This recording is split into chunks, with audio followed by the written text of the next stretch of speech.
All right, everybody, it says you're live. So hi, welcome or welcome back to Watts the Obsession. This is Kelly. I'm the creator of this channel, and I'm so happy that you are here with us, either in the live stream and chat or watching the replay for a Watts the Obsession Friday night Watts live stream.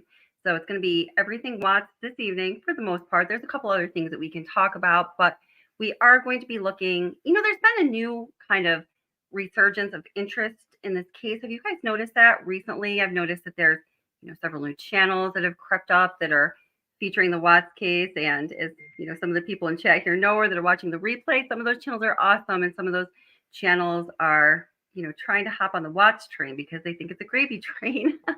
And there's been some weird stuff going on. If anyone has any questions about that, we can address them at some point.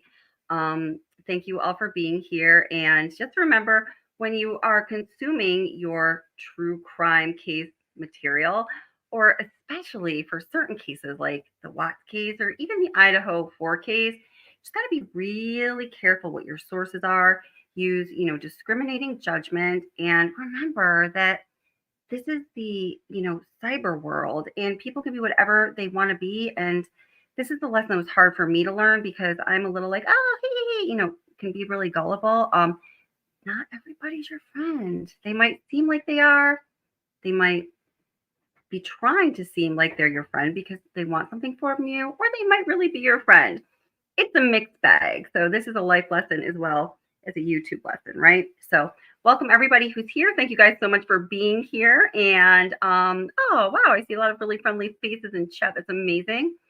Thank you so much, moderators. You are absolutely amazing. Just note that McJay is not here tonight. She usually, she'll, if she needs to, she'll pick up the heavy end for moderating. She's like, I've spent enough time on Watts Island. I don't consider myself on Watts Island. I just consider myself, a person or channel that is exploring this case. And that's because I don't really know what Watts Island means. And I don't want to affiliate myself with a negative connotation. So we're just here doing our thing because this is Watts the Obsession, true crime, of course, and particularly this case. So let me just see who is here in chat. Molson Man. Hi, Ara. How are you doing? It's really great to see you. Let's see. Sergeant L. Harvey, how are you doing? Oh, wonderful. Thank you for your service. That's amazing. Awesome. Thank you so much. I'm so glad you're here. Keep one eye peeled. Let's see. Otter, how are you doing, sweetheart? It's really great to see you. I'm so happy you're here. Hey, Muck Boys, what's up? So good to see you as well. Country Sunshine Gal, how are you doing? Yes, I agreed with all your comments earlier. You are totally spot on. Absolutely. Green Eyed Bandit, how are you doing? I'm so happy to see you all the time. I'm so sorry. I'm sorry. I do apologize. I do value your time. I really do. I need to manage my own time better. We're all busy, right? Thomas McCarthy, welcome. How are you doing? And let's see if, oh gosh. I can't think of the name now. Edward Schwank, thank you for being here. Hi, Michelle G. How's it going? Hi, Laura Williams from Florida. How are you? It's always wonderful to see you as well. Jen and two cats. Aw, how are your kitties doing? Welcome. The House Huddle. Hey, the House Huddle. What's up? How are you doing? I was just watching one of your videos the other day. I say that like it's a thing because I really don't get to watch a lot of YouTube. It was really good though. Yeah, good job. You know that though. Jennifer W. Hi, welcome. How are you doing? Valerie C, how are you doing? And Nelda, wonderful to see you as well. Stephanie B, how are you doing? Sherry and Midge, my girl, how are you doing?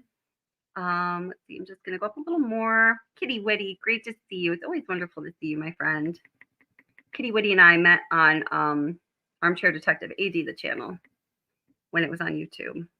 Chrissy G, hey, how are you? And just a little more. Jody is cool. How are you doing? Real Justice. That's what I was trying to think of. I'm sorry I couldn't think of the name. And yeah, I'm so glad you're here tonight. I hope you're still here. All right. Now I'm going to come back down. If I missed you, please don't take it personally. I just missed you. Say hello, and I'll try to say hello back. Trailer Trash Barbie, how are you doing? Richie G, how are you doing? Great to see you. I haven't seen you in a while either, Richie G. All these people I haven't seen in a while. It's so wonderful to see you guys. 2000 CCAT, welcome. How are you? Colleen Casey, how are you? Let's see. Bonjour, Nancy. I love that. You guys have great names. How are you? And I know I'm missing some people as I'm going by. I'm sorry. Liz and all these great people. Okay, so what we're going to talk about, just want to make sure. Okay, yeah. All right, so what we're going to talk about tonight is kind of two things. So, number one, number one or two, you can tell me what you're most interested in. We could do it either way. So, did you know that Nichol Kessinger, Chris Watts, Empanada Mistress, did a total of 4 interviews with law enforcement? Okay, the first interview was with the FBI, and that was on August 15th, 2018. Now, it was on that day, 2015. I'm sorry, August 15th, 2018, 2 days after the very tragic murders of Shanann Watts, who was 15 weeks pregnant, Bella Watts, and Celeste Watts, and may they rest in peace, and may their families find peace. Just a note on this channel, we respect both victims' families. I just ask that you do so in chat. It's very important to me. We just don't go there. I have a great deal of respect for them, and I just ask that you do too when you're here. So it was 2 days after the murders. Nichol Kessinger presents herself apparently to law enforcement. I just uploaded a video recently asking the question, did Nichol Kessinger come forth willingly and on her own volition, or was she forced to or urged to or pushed to do so by an outside force? My answer is the latter. I put the video up a couple weeks ago. If you haven't seen it yet, you can check it out. The second interview was the interview that Plunder helped to finally get the video footage for, which was about, I think it's about a year ago, right? And that's that long one where Nichol Kessinger's dad is present, and we get all those great sound chip clips. Leave Jim alone. You know, that one that was on August 16th, 2018. And then there was a phone interview between Kevin Kobach and Nichol Kessinger on August 17th, 2018, and another one on August 21st, 2018. Now, the interesting thing about both of those phone interviews is at some point in the interview, there is an audio, there is a recording, but at some point in each of those phone interviews, the recording cuts off. It's just like, you can tell they're like mid-sentence, mid-conversation. I think it's a kind of weird point where it seems like they could be talking about something that maybe we would be very interested in, and it just cuts off. Now, it was hard for me to find personally at the time I looked for them, but I did find the complete manuscript transcript of each of those phone interviews. So the second half of each of those phone interviews, I've read to you from the manuscript, and let me tell you, within that manuscript transcript of what I believe are redacted phone interviews with Nichol Kessinger, there is information that you absolutely cannot miss. And if you have not heard these parts of the interviews yet, and a lot of people haven't, sit tight, because there's some information that you probably haven't chewed on yet. And then the final interview is the one on August 23rd, when Nichol Kessinger goes into the police station to surrender her phone, and she meets Tammy Lee and Stacey Galbraith. And we get to observe that she's very cold with women. And, in this interview, I think she kind of screws up. Kevin Kobach is a little bit fed up with her at this point, and she says a lot of things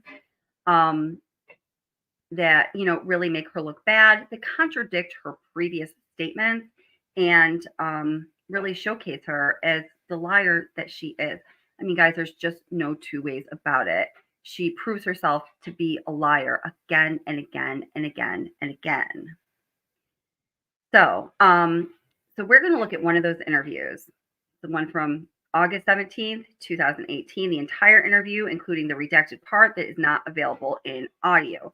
Super juicy. That's the interview where she says something like, well, yeah, I want to help you guys out, but, we have to be doing this as a team. Just don't fucking let me down. Talking about herself working as a partner with law enforcement in this quadruple homicide case. Yeah. And we're also going to take a look at the Chris Watts jailhouse interview. And I do need to warn you, there's a trigger warning. It is part of the interview that is very difficult to listen to, because he's talking about what happened that morning when Shanann came home, what happened with Shanann, how Bella came to be aware of what was going on, and Bella and Cece's journey to Survey 319. And we don't need to go into the really deep part of it. After Tammy Lee and Graham Coder and Dave Baumhover talked to Chris Watts for a while, they said, we're going to break for lunch. And Graham Coder, playing the part of his buddy, says, we might be back. We might be back after lunch. Would you like us to come back after lunch? I'll bring you a little treat. Just talking to Chris like he's an idiot, in my opinion. And they do come back after lunch. And at that time, they are very pointed in their questions. And they really want to know more detail about what happened that morning to Shanann, to Bella, and to Celeste. It's really heartbreaking. We don't need to go that far into the weeds with it if you guys don't want to. But the part of his confession of what really happened before they break for lunch, I've done a statement analysis on it. I've had other people who do statement analysis check with my results. They agree. And I think a lot of you will agree too. That part of his confession tells us a lot more, in my opinion, than I think we realize it does. And I'm going to tell you exactly what it is I think he's saying and what he says that, in my opinion, by my translation, he's saying Nichol Kessinger was involved. And then also some details about what happened to Bella and Cece that are a little hard to hear. So I'll let you know when that's coming up, okay? Okay. Hey, oh gosh. So listen, I got to know how you pronounce this. So the channel, ZOWOKI. I know a lot of you guys love him. You took me over to his channel. How are you? I'm so glad you're here, friend. But I got to be honest, I don't know how to pronounce your name. So if you could, somebody could put that phonetically for me so I can pronounce it in the chat, that would be absolutely amazing. Huh? Little. Yeah. Thank you. All right. So.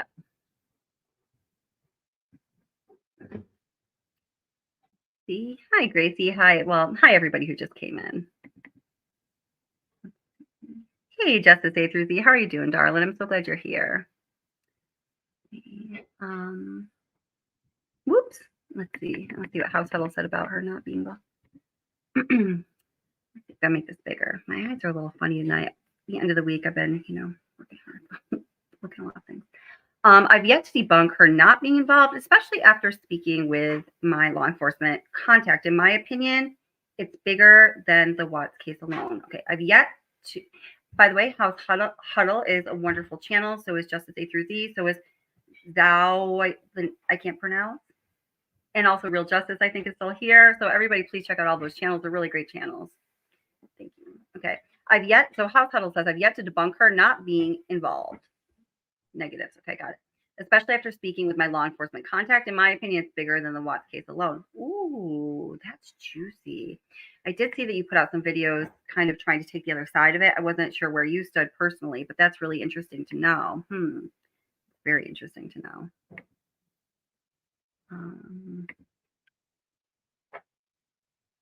Look, the camera's a little funky here. Just 1 second while I put these together. No, that's going to be no. Weird. Okay, fine. So it is what it is. All right. Let's see.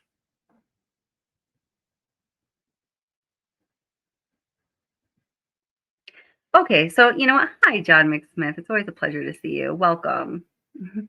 All right, so right now I'm just going to start playing that portion of the Chris Watts confession from prison. And again, I do need to just give you guys a trigger warning. This is hard to hear no matter how many times you hear it, okay? And I'll be, coming back and checking on comments and things like that. And if anybody really wants to come on a panel and say anything, I think I'm good with that. Let's just do like a few minutes here, there, because I want to stay, imagine this. I want to stay on topic tonight, okay? Yeah. All right.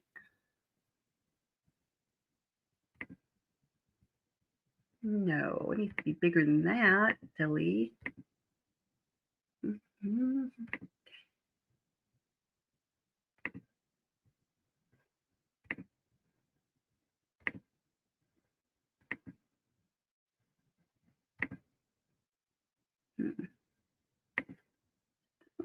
Raise the quality here. What's going on?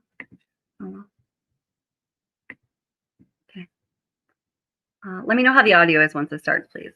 Me through it though, because she comes home, she touches you, you guys have sex, you fall asleep, then you wake up for work, all natural, all, a normal day's work type thing. Yeah. What was it that made you think, I just can't do this anymore, I have to talk to her? I feel eating away at me. Like I knew like something.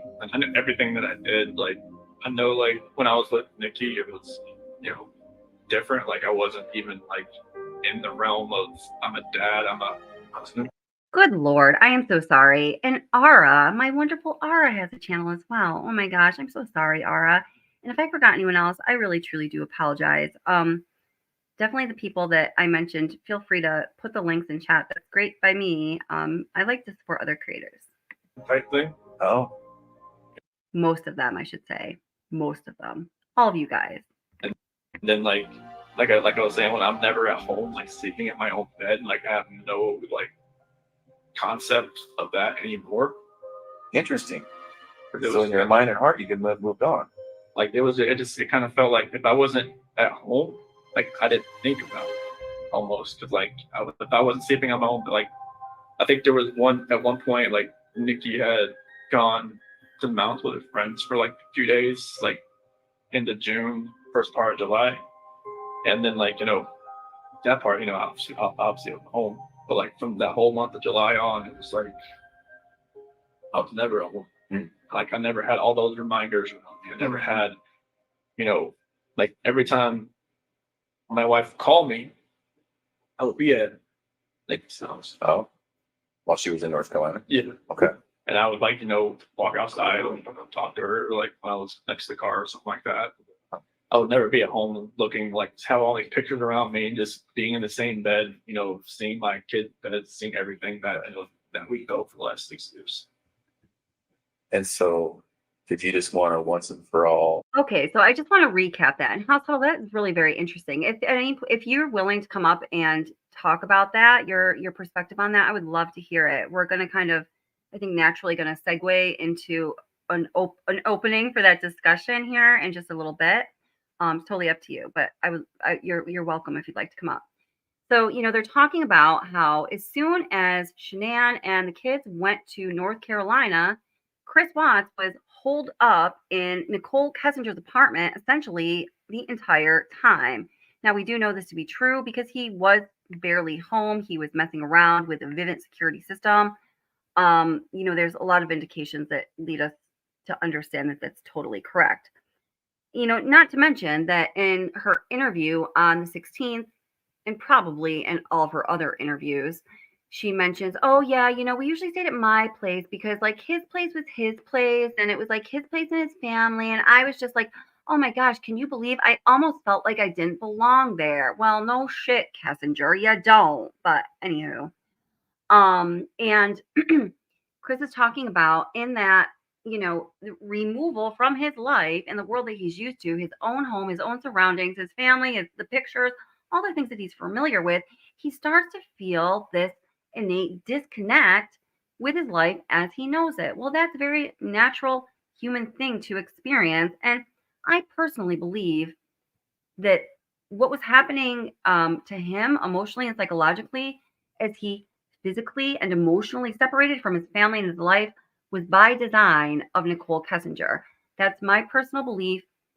I will tell you plenty more during the course of this live stream to support that assertion. But what do you guys think? Do you think that Nichol Kessinger was trying to pull him away from his family? That's the question. Let us know in chat. Get it out in the open? I just wanted to just tell her how I was feeling at that point in time. Like I didn't feel like me and her were compatible anymore. Honestly, I didn't feel like that because what was going on with Nikki, it was new. It was new. Right. Absolutely. Anything that's new always feels better than the old. Yes. You were probably bitten by the love bug. Yeah, That's how a lot of therapists. Unfortunately, yeah, it was just like I never felt that. I mean, even like with new relationships in the past, like it always felt different. Like the first couple of weeks, and then but it just with someone Nikki felt different. I don't know what it was. Maybe it was just like you said, like I was more in control, and like it was more of like maybe more of me coming out. Because Nan always said like it always seemed I was more myself around other people, like, you know, her cousin Cody, like, you know, like she, Cody lived or came up, visit us for a little bit while we were in Colorado for a little while. And Cody always talked about, like, oh, Chris is so funny. Chris is like, Shannon would always like, why are you never like that with me? It's like, well, maybe I always felt nervous around you. There's only so much oxygen in the room, right? I say this to some people, what dominant personalities. So this is an important point that Country Sunshine Gal brings up, and I do want to address it. This is funny. I was just thinking about this, I don't know, a couple days ago when I was making a video, because I think sometimes we take this for granted, but we must remember, and if anybody thinks differently or knows differently, you can certainly tell me otherwise. I don't mind when people disagree with me. As I say, I've been wrong before. I'll be wrong again.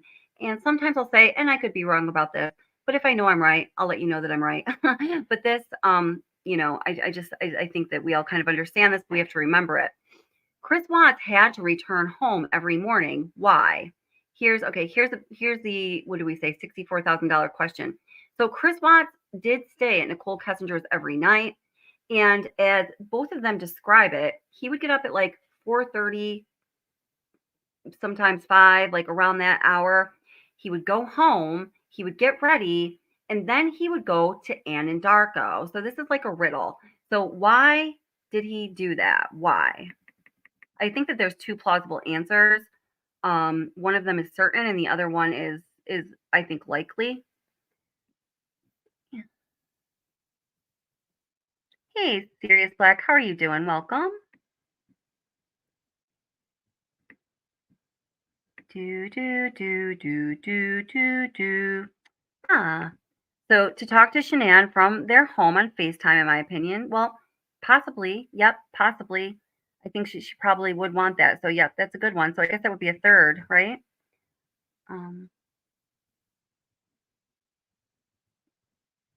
Yeah, no, guys. So we're on this channel. We respect both victims' families. I respect both victims' families. I want the channel atmosphere to be that way. I think they've suffered both enough. I know people have strong opinions for good reasons, and I understand that. But please just be respectful of the families in chat.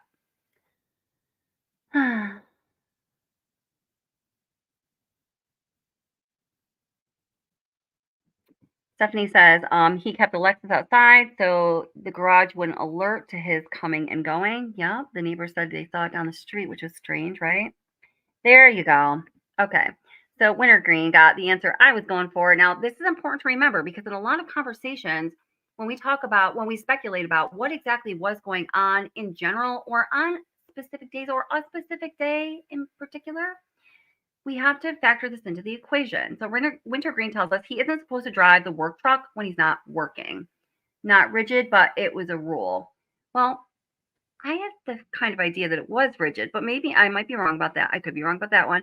But yeah, so you know, the people at work knew exactly where he was going. We have the printouts of his GPS tracking, as Tammy Lee says.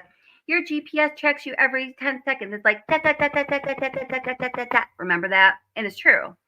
So if he was staying at Nichol Kessinger's, you know, his supervisor or somebody above that would be alerted to that. They would see that there was an abnormality because in Anadarko, when they're concerning themselves with safety and outfitting their fleet with, you know, like geotab and other things to make sure that their drivers are safe, which really in the long run is, of course, minimizing their liability or exposure to lawsuits, to liabilities, to having to bleed money because they have shitloads, right?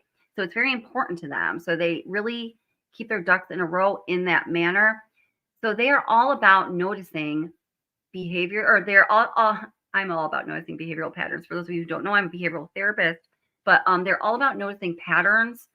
And when something diverges from the typical pattern, they're going to pay attention to it. They're going to zero in on it. They're going to investigate it. And they're going to make sure that that's not exposing them to some liability that's going to cost them a lot of money. Does that make sense? So he couldn't drive to Kessinger's. He had to bring his work truck to work, so he couldn't take the Lexus. So he had to end up going home.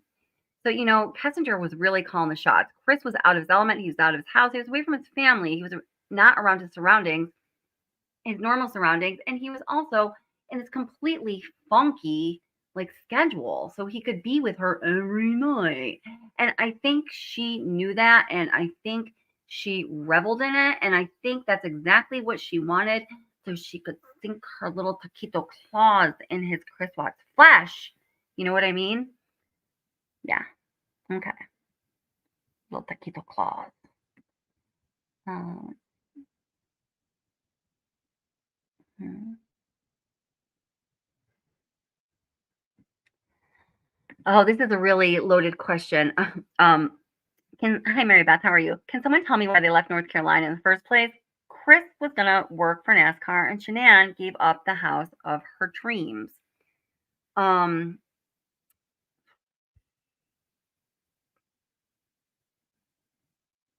Chris would have definitely stayed there. Shanann had to leave, and this is gonna get into a tangent having to do with her term at Dirty South Custom Wheels. But I do have a couple videos about that on my channel. If I can grab the links, I'll put them in chat. And if I can get back to that question, I will, because it's kind of an interesting one, but trying to stay on topic here. But welcome. Hi, Crime Pod. Welcome. How are you doing, sweetheart? I'm glad you're here.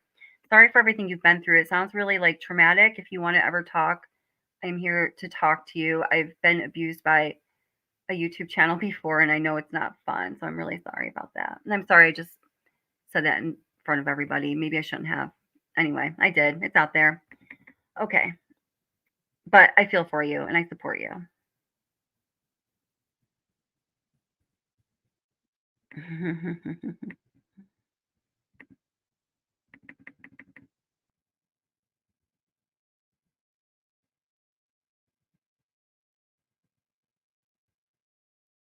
Chris Watts thought.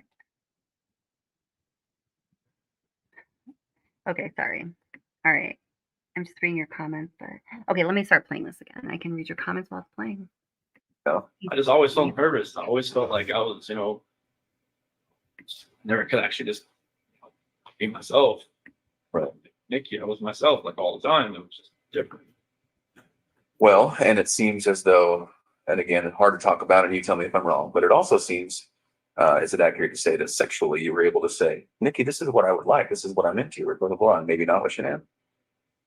No, Nikki just wanted, she wanted what she wanted. She wanted to do it pretty much all the time. I was like, okay, that's fine with me. Okay. With Shanann, it was like, Oh. I'm like, hey. Sometimes it happens, sometimes it didn't, but that wasn't the case as far as that way. It was just like sexual, but Okay. it was mainly I was just more myself. Just not think about what I was going to say or plan what I was going to say or not, say something stupid or something. But, Right. A little bit of freedom. Can I ask you something about that morning that you had sex with Shanann? Did you feel at all like maybe you were kind of cheating on Nikki by doing that? I felt strange. I felt like, the first time I was with Nikki, I felt weird. First time, Sure. and then the last time I was with Shannon, I felt totally strange. I was just like, I didn't know who I was. I didn't know who I had become. I felt like I become people I see on TV, and that did not feel right with me.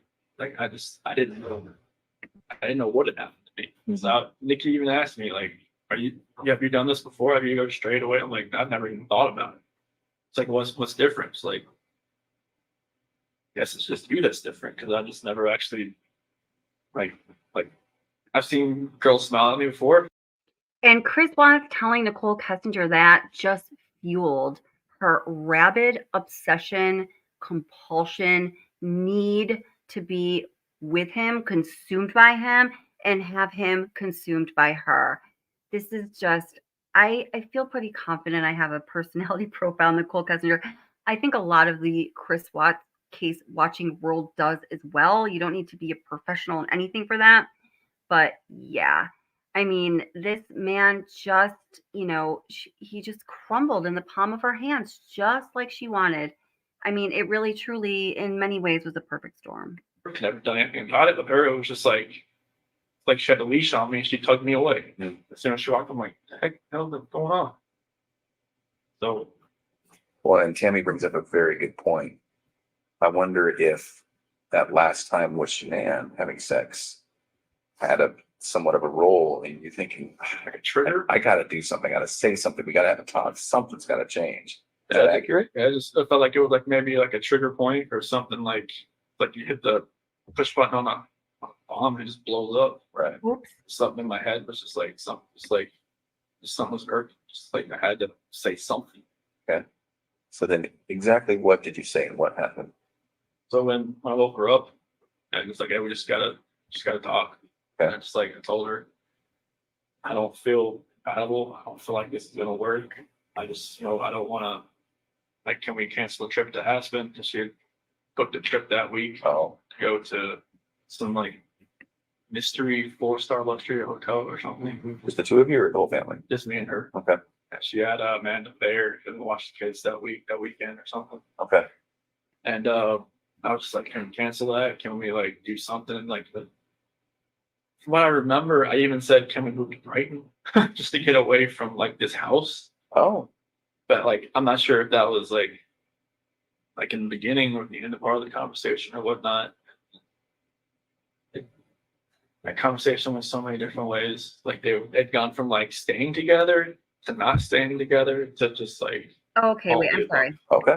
I just want to So point this is out, half and an some hour, of an hour, you, what? may be hip to this or not, but when Chris Watts is telling his stories here, the way he's telling this part of the story to Coder is, it's very vague. I mean, I don't know. Does this part of his story sound super unbelievable to you? He's like, oh, it just went so many ways that morning. It went from staying together to not staying together to this, to that, to this, to that. And that's all very vague, nondescript. It kind of covers all of his bases.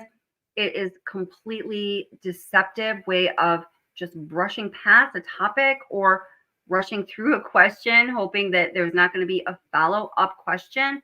So his entire story about how things went down with he and Shanann that morning is absolute total bullshit. Every single word of it. I do not know exactly what the truth is. I can speculate about a couple different things, and I'm leading in one direction, and that's something we can talk about a little bit if you want to. But this is probably not news to some of you. If it is news to some of you, please rest assured that his entire story about how things went down with Shanann that morning is a total lie. So then the question is, why does he have to lie about it? I mean, the cat's out of the bag. He murdered his wife. Okay, it doesn't get much worse than that, except for if you murder your children too. Obviously, Jesus. So he's done the worst. Everyone knows he's done the worst. So why does he have to lie about how it went down? There has to be a reason, because I believe, innately, Chris Watts is a very simple person. So for him to construct a lie that he has to stick with, that's very complicated. That is time consuming. That is energy sucking. We all know it. You tell a little lie, you have to keep up with it. It turns into this big thing. You wish it never happened. You're like, why couldn't I just tell him, whatever stupid thing it was in the first place? I don't think Chris Watts likes to have to deceive people, but here he is. What's the reason? Definitely not more than that. Okay. I don't think. Are you crying? Is he crying? It's back and forth. It's like, she's got, mascara. She didn't wash her face when she got home. She had makeup on still, so mascara is running all over her and stuff like that. Yeah, it was nothing about that conference. I just wish I could take all of that. Just the whole Nicky thing back, everything. But So then when did it turn? as far as that conversation, it's at the end when I was telling her, like, I told her I didn't love her anymore. That's when it happened. What happened? She told me to get off her, and then I felt my hand about it. Did you say she said something like that you were hurting the baby or something? That was before that, because like when I was straddling her, it was kind of like around her waist type deal. Why did you get on her like that? Like, I just when we got off, like that language. I'm sorry, like that language right there. It was kind of around her waist type deal. That's just a sign of a lie for somebody that we know is decently well spoken. Like he can construct sentences like Chris Watts. That's going to be a lie. Like I didn't think about it. Oh, Almost like all right. went back. wanted Oh, now I gotta find where we were. That Sorry. last time with Shanann having sex. to get away from like this, just the whole Nicky thing, back everything. But So then when did it turn? There we go. as far as that conversation, There we go. this is at the end when I was telling her like I told her I didn't love her anymore. That's when it happened. What happened? She told me to get off her, and then I put my hand on it. Did you say she said something like that you were hurting the baby or something? That was before that. Cause like when I was straddling her, it was kind of like around her waist. Single type deal. crime pod. I think so too. Why did you get on her like that? I just when we got on the bed, that's just where I got on. Is that so she would listen to you? I felt like she could probably listen to me just laying beside her, but I got on top of her. Well, Samantha, I agree with you. I think it happened in the basement as well. And there's a lot of there are a lot of things that we know to be fact that Every point to that, time I right? think Like all about it. Jesus, all that activity in the basement, the lack of activity on the first floor for such a long time. Oh my gosh, there's so many. This case is just so complex. There's so many details we can go into about that. But from everything that we know, I think if you look at it and kind of try to break it down as scientifically as possible, it all points to it happened in the basement. Yeah, I agree. What do you guys all think about that? I'm just like, did I know I was going to do that before I got on top of her? Really? That's an interesting thought, Chris. You don't know if you do. Sure is. Just like the whole everything that happened that morning, I don't know. Like I try to go back in my head. I'm just like, I didn't want to do this, but Listen carefully to what he says. I didn't want to do this, but he says, I just wonder, did I know I was going to do that before I got on top of her that morning? You know, everything that happened that morning, I didn't want to do it. Listen very carefully. I did it. It's everything just kind of like, Felt like you had to? it just felt like it was, I don't even want to say it felt like it had to. It just felt like there was already something in my mind that was implanted that I was going to do it. And then I woke up that morning, it was going to happen, and I had no control of it. Okay, so listen, that statement right there, in the context of everything else we know and how we understand Chris Watts to be telling the truth or Chris Watts to be deceptive. Oh, I'm sorry. And I didn't go over those parameters. I'm sorry. I'm going to have to do this a little bit backwards. But what he just said right there in that 10 seconds is completely 100% truthful. So I'm just going to play that 10 seconds again, knowing whether you believe it or not, just try to assume that's completely truthful. So really, what is the only logical set of details that fills in this truthful statement? Let me just go back a few seconds. Hopefully it'll make sense.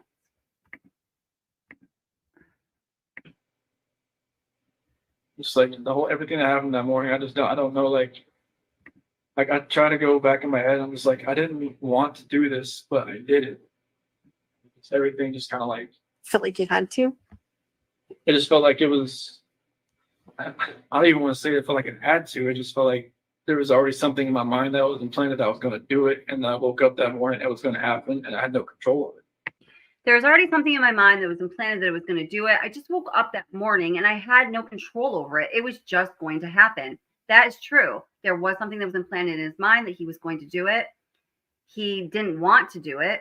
He woke up that morning. He still didn't want to do it. But because that thing was so strongly implanted in his mind and in his life and in his soul and in every aspect of his being, just like planned by somebody, of course he had a choice whether to do that or not.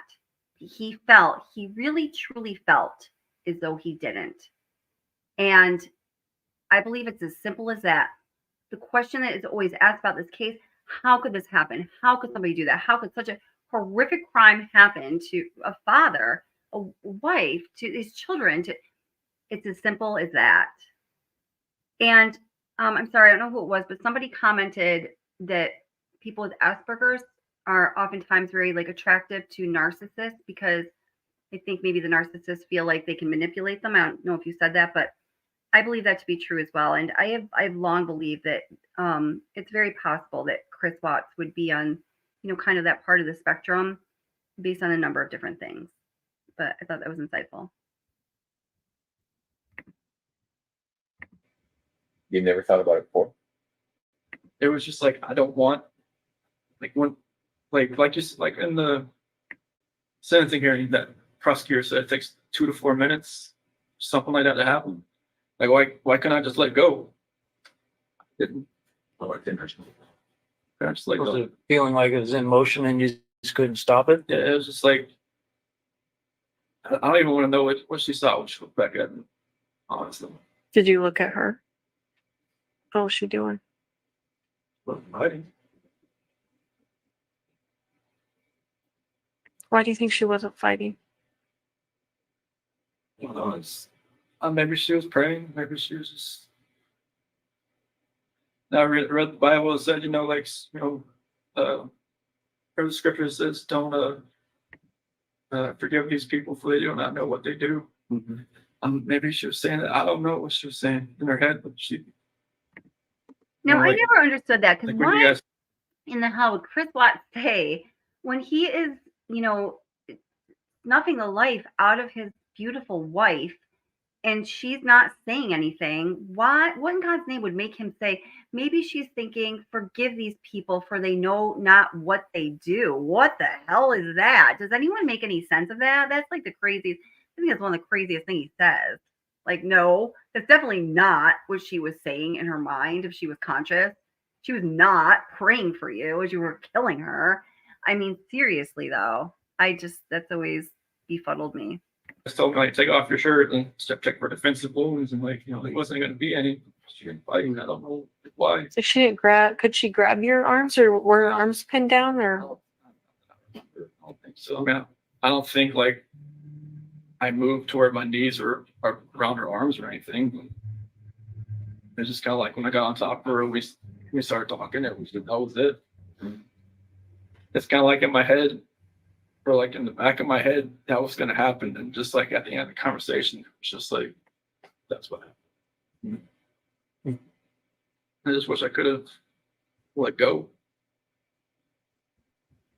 Did it seem like it was that long, 2 to 4 minutes? How long did it seem for you? It almost kind of felt like it was longer almost, because it felt like time was standing still. It's kind of like I just saw my life just disappearing before my eyes, but it just like I couldn't let go. It was like somebody else, like if you picture somebody else around you. Oh, wait, this Holding your person's going hands. to, of course, hold it. But, oh, guys, a couple of you said something like this. So thank you. A few of you said something like projection or this. Like, that's what he was thinking, not her, right? Forgive these people, for they know not what they do, is he was murdering her. Very good. Very, I don't know, that one flew right over my head, and I guess I tripped over it too. Yeah, I think so. And yeah, Crime Pod, these Freudian slip, I so many times have heard that, and I don't know what the actual scripture says that he's quoting there. I know that there is a quote in the Bible. Does anyone know that he is trying to quote? Is it forgive, is like forgive this person, like singular, for he or she know not what they do? Or is it forgive these people, as he just stated? And Crime Pod is saying, Freudian slip. I've wondered that myself. That would be an easy thing to research. I just don't know the answer. I haven't done it. Oh, and House Huddle, I do definitely want you to come up, by the way. I'm just gonna put the link in the chat, and I'm just gonna, just invite you up at first, if that's okay, because it's kind of a long, complicated story, but I can't get into my email now. All right, continuing. Oh, wait, we got to go back a little bit. So this is a very important part too, because he tells us here what happened. Did it seem like it was that long, 2 to 4 minutes? How long did it seem for you? It almost kind of felt like it was longer almost, because it felt like time was standing still. It's kind of like I just saw my life just disappearing before my eyes, but it just like I couldn't let go. It was like somebody else, like if you picture somebody else around you, holding your hands, holding you, keep you from not letting go. Okay, so he uses this similar kind of imagery and similar way of describing what he felt on a few different occasions throughout this possible confession. Now, I've had two thoughts on it going along, and I'd like to know what you think. And House Huddle, if you want to come up now, I'm going to put the link in chat in a minute for you. I'd like to know what you think about that, since you've been thinking this through, definitely.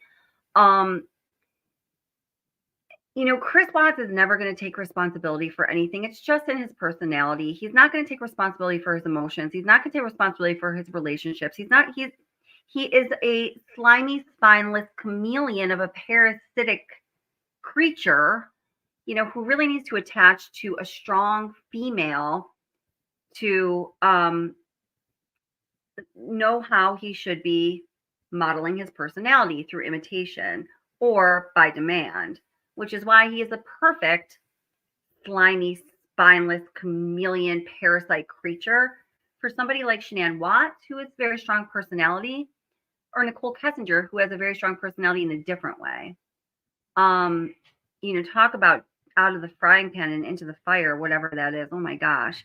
But I want to listen to that statement again there. But first, I'm going to just put the link for House Huddle if you want to come up. Yeah. Oh, so when he's talking about, it feels like, if somebody was around you and, had their arms around you and like their hands over yours. He says it differently though. At first I thought he's just, not taking responsibility. He's, making up a story that is something you can visualize. So people say, oh, okay, I understand. That's what happened to him. So he doesn't have to accept responsibility. But upon second, third, fourth, fifth, sixth, and millionth thought about this, the repetition of that same imagery that he's trying to invoke time and time again through this interview makes me believe that it's something different, that he is trying to tell them something, that he really truly was controlled by someone else. And I can't imagine that. Well, I want to ask this question to House Huddle or whoever, if anyone wants to chat about this here. Let me read some comments here. Okay. Forgive them, Father, for they know not what they do. I knew that. Okay, thank you. Forgive them, Father, for they know. Forgive them, Father, for they know not what they do.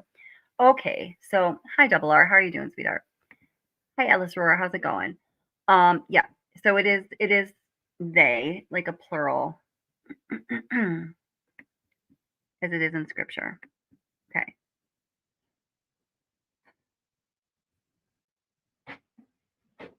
Thank you, guys. All right, thank you. Yes, thank you. You guys a lot of you had the answer. Thank you.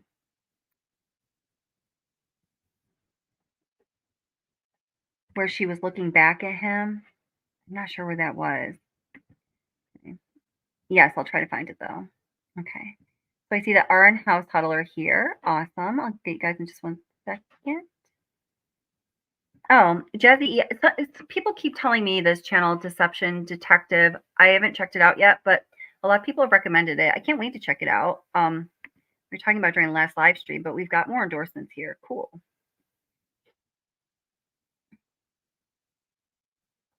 And Aunt Diane, and there's a couple other people that I owe emails to, and I'm sorry I haven't gotten back to you yet this week.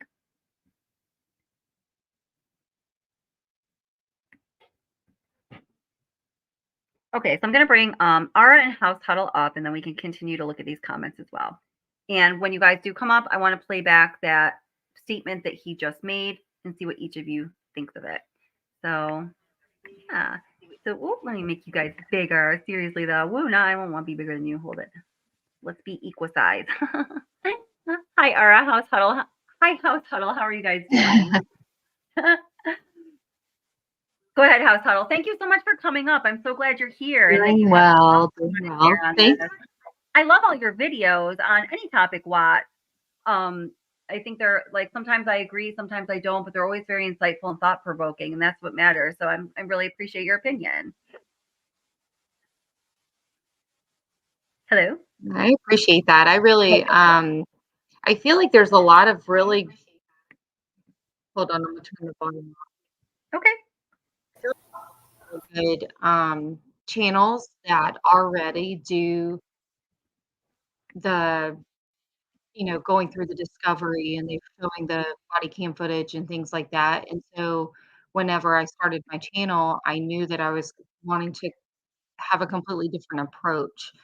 And so that's why a lot of my videos, even like the Defending Kessinger series, that series alone has been Mhm. so difficult for me to do it because I'm one of the ones who believes she had a whole lot more to do with Okay. girls especially.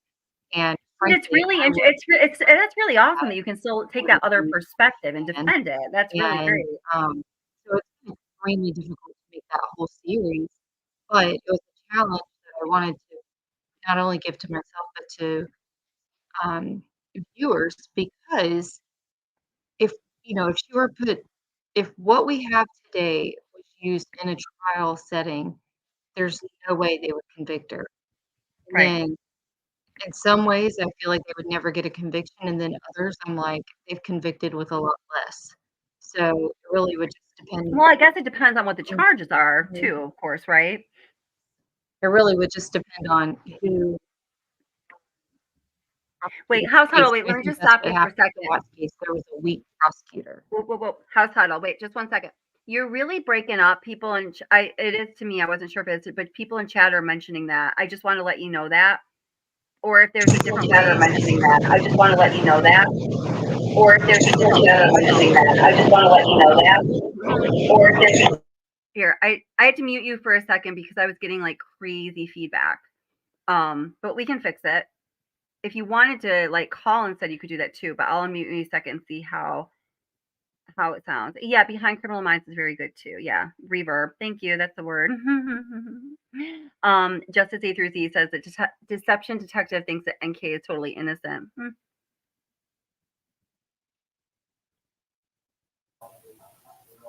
Hey, Miss Kelly. Hey, how are you doing? Just wait. Let me just do a sound check on her super quick, and then. Hey, how are you doing? Oh yeah, I still got reverb. House huddle. Hey, how are you doing? Oh yeah. Yeah, I'm hearing myself echoing. So wait, just give that a second. If we need to figure out a different audio situation, we can definitely do that. Let me just say hi to Ara so she's not just sitting there. But we'll figure out something. I'm so glad you're here. Hey Ara, how's it going? Miss Kelly, I could sit here forever listening to all this.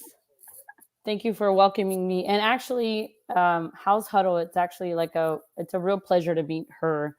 I've been watching her stuff. She's really great, informed. Mm-hmm. I love how what I think is my favorite is creators will always come to different opinions, but Mm-hmm.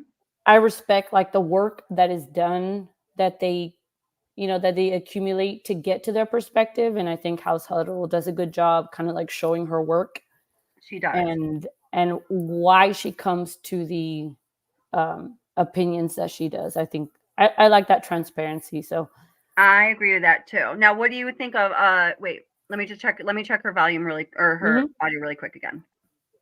Okay, House Huddle. Oh, I think that's better. Are you there? Hey, Okay, cool. Speak, yeah, can you please. hear me? We can hear you. It's just a little bit low, but it's not reverbing anymore. You're just gonna have to yell, or maybe I'm just loud. It's probably that I'm just Like loud. the live going on my phone.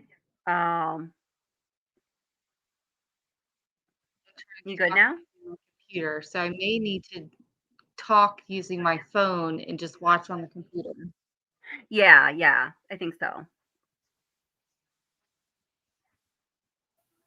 what was your question, Miss Kelly? Way to phone in, then I'll do that. What do you think is going to be better for you?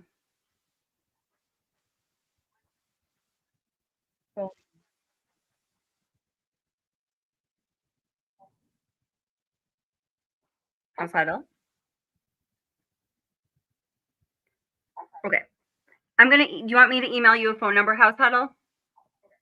Check the chat. What's that? Yes. Okay, I'm going to check my email and I'm going to email you a phone number and then we can have you call in. Okay, very good. Give me just 1 second. So, Ara, I have to just really quick go do that email thing. So, It's all good. You do you. here's my question, Ara. Let me play this again and let me know what you think about this, and we'll go to House Huddle, okay? Yes, ma'am. So listen up. I'll send her I'll send her phone number. I just wish I could have let go. Did it seem like it was that long? 2 to 4 minutes? How long did it seem for you? Almost kind of felt like it was longer almost because it felt like time was standing still. It's kind of like I just saw my life just disappearing before my eyes, but I just like I couldn't let go. It was like somebody else, like if you picture somebody else around you, holding your hands, holding you, keep you from not letting go.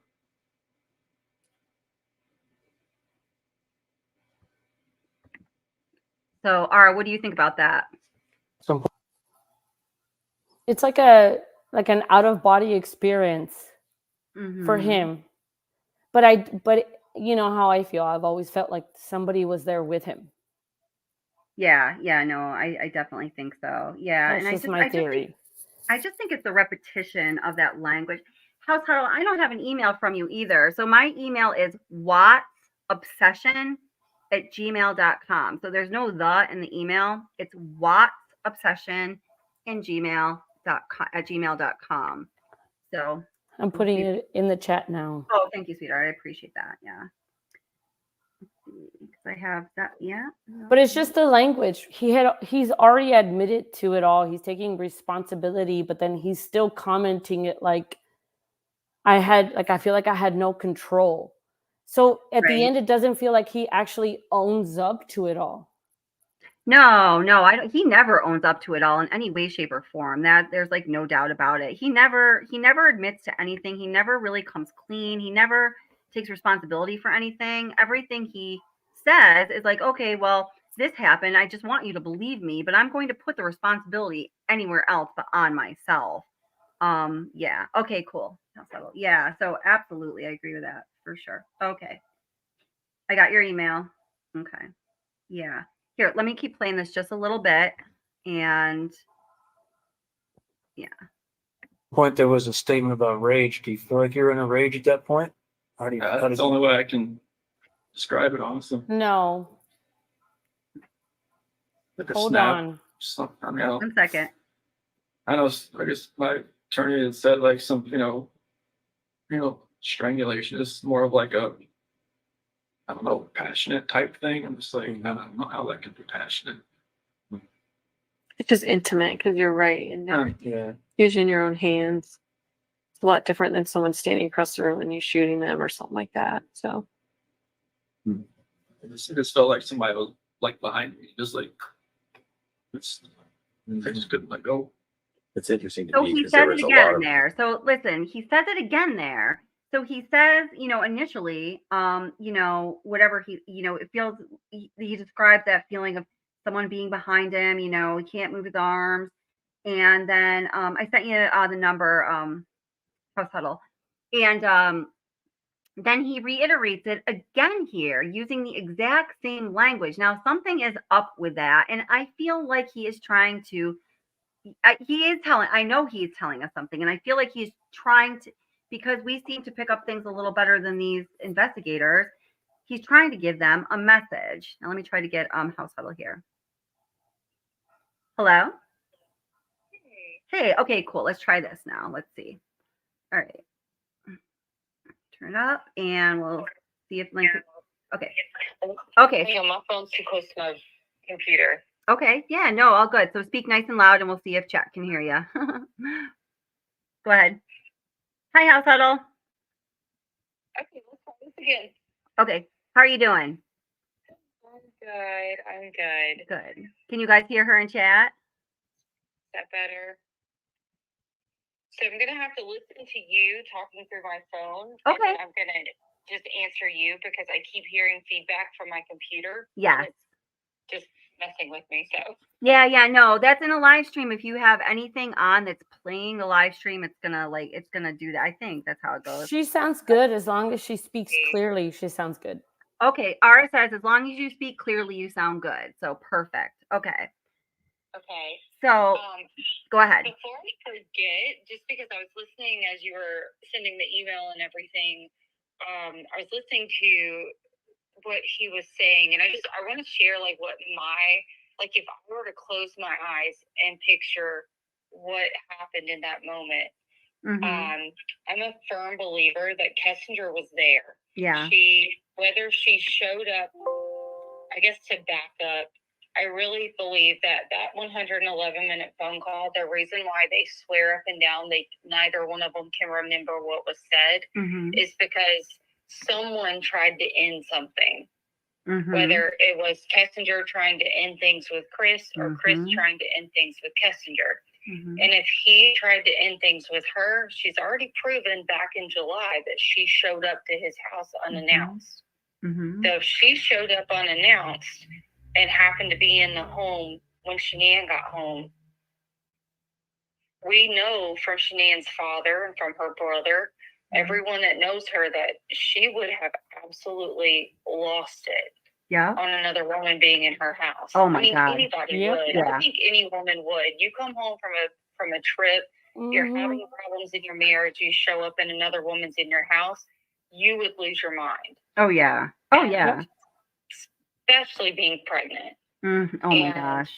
Someone in chat mentioned Kessinger wearing long sleeves. I believe there's a reason for that. And I really believe Shanann and Kessinger tied up at the house. I mean, like they went at it. Yeah. And I think what Chris is talking about is potentially he had to get Shanann off of Kessinger. Yeah. I really believe he had to, in his way of getting her to stop fighting, in his words, was he put his hand around her throat. Wow. And having been a victim of an assault where I've been up against a wall by my throat, I can tell you in that moment, you stopped, you paused, you're numb, you quit fighting because you're like, how is this person that I love doing this to me? Yeah. Oh my gosh. So that moment, that's what makes sense to me. But the only way that gets relayed in law enforcement would have to put Kessinger there. Yeah. And wow. Yeah. my contact with law enforcement told me that the only way she would be granted any form of immunity, she had to have direct information, meaning she had to have either participated or had been there, witnessed it. She's now a that witness. is so very interesting, guys. Now, first of all, like that is, I mean, I absolutely freaking love that because whoops, sorry about that. I absolutely, I have felt for, quite some time that she was definitely there. Like we were talking about earlier, Melissa Man said that this happened in the basement. I think Kessinger was in the basement. I think all of the Vivint and the activity in the house information tells us that something most likely happened in the basement. But I truly had never even surmised anything like that. And I mean, I have to really think this through, but I feel like that is It absolutely kind of makes sense. Yeah. I mean, that's the only way that Chris Watts is guilty of doing something to Shanann with feeling like that out of body, like Ara said, that out of body experience that he was feeling. And when he's talking about, he only mentions the mascara because that's what Tammy Lee says. Right. But do I think that when it was done and over with, and I hate to be graphic, but when it was done and over with, do I think that he crouched down like in a corner or against a wall at some point and just stared at her and was like, holy crap. Absolutely. Absolutely. Yeah. That's what I think he's referring to, is he's like in that. Because he got a good long look at that. I've always thought that too about the mascara, because that's burned in his mind. Wow. And the thing is like Kessinger shows up, and some people have mentioned escaping me, but the disorder where like you lose hair. Alopecia? Yes. So some people have mentioned that with her, but she never showed that in any of her other photos. Yeah. And then you really notice it in the interviews when she's wearing long sleeves. Mm-hmm. And so the local case that I've been studying here recently is a murder for hire case. And I just lost my train of thought. Okay. What I've noticed is that there's different forms of immunity. And so most people think that, like, oh, she just got full immunity and so she's never going to be charged, leave it alone, blah, blah, blah, blah, blah. Mm-hmm. But then why are all the redactions? Why do we not have certain parts of the case? Like, if you're going to show the quote unquote full discovery, then why not just show the whole darn thing? Right. I mean, we've seen the pictures from Travis Alexander. You know how gruesome that stuff was. Yeah. So the fact Yep. that we just keep saying we can't put that out there, that doesn't make any sense. Right. But if she was only granted a certain form of immunity, then that means that what she gave them, so like derivative immunity means that, like, they cannot, whatever she gave them, they cannot use that against her, nor can they use that information that she gave them to build a case against her. Now, okay, that is really super interesting. Now, one thing you said there that I just picked up on, because I just noticed the other day, Green Eyed Bandit, if you're still here, Green Eyed Bandit and I were flipping out about it because we had never heard it before. So you said that in order to give her some kind of immunity, she would have to be a physical material witness, an actual physical witness, an eyewitness, correct? Correct. So, it could not be secondary. Okay, so now listen to this, because this is very interesting. Okay, so just listen to this. We just noticed this the other day in this August 23rd video. All right, hold it. I think it's right in the beginning here. Hold up. Okay, when the girls come in, I hate how he calls the female detectives girls, but okay, or investigator anyway. And started thinking of like old. Okay, here. Now, yeah, you look stressed out. Did you get some therapy figured out? I'm waiting for you guys to get back to me on that, but I'm trying. It'll help. Yeah. Does Hazel need to? Yeah, we're gonna see if Hazel comes in. Weld County's just. I had to write a letter yesterday. He goes, Weld County's just. I had to write a letter yesterday. For Weld County to approve to pay for her treatment. For Weld County to pay for Nichol Kessinger's treatment. Oh. And then it's got to go through a board because it's got to go through a board. It's kind of unusual. Yeah. Since she's not an eyewitness. Because it's kind of unusual because she's not an eyewitness, is what he says. Well, so the things with them, and this is coming from a major here in my local law enforcement. Oh, I believe you. I totally believe you. I'm just putting the pieces together. Witnesses. I'm like, hold up, wait, what? The different forms was what intrigued me, and it was it could have been eyewitness in that, we know she was. I'm sorry, you can argue the phone ping all you want. I believe that puts her front and center. She's right there. So whether she's sitting outside the house, it puts her within 300 to 400 yards. I don't know if you saw my video on that. Then this is from experts in the field. They did all of these calculations. I have a couple of videos on it. Puts her within. I know Real Justice does not agree with this because I saw a video of his the other day saying that the tower is a long range tower, but I would contest that, and we actually could have a good debate about that. But that's not the whole story. It puts her within 300 to 400 yards of 2825 Saratoga Trail. Absolutely, positively, it's that precise. Mm-hmm. Yeah. Well, you could even go further to say it may be long range now. However, what I dug up in one of my videos was that a lot of those towers that are there now did not exist back then. So back then there were only, I believe, 3 towers.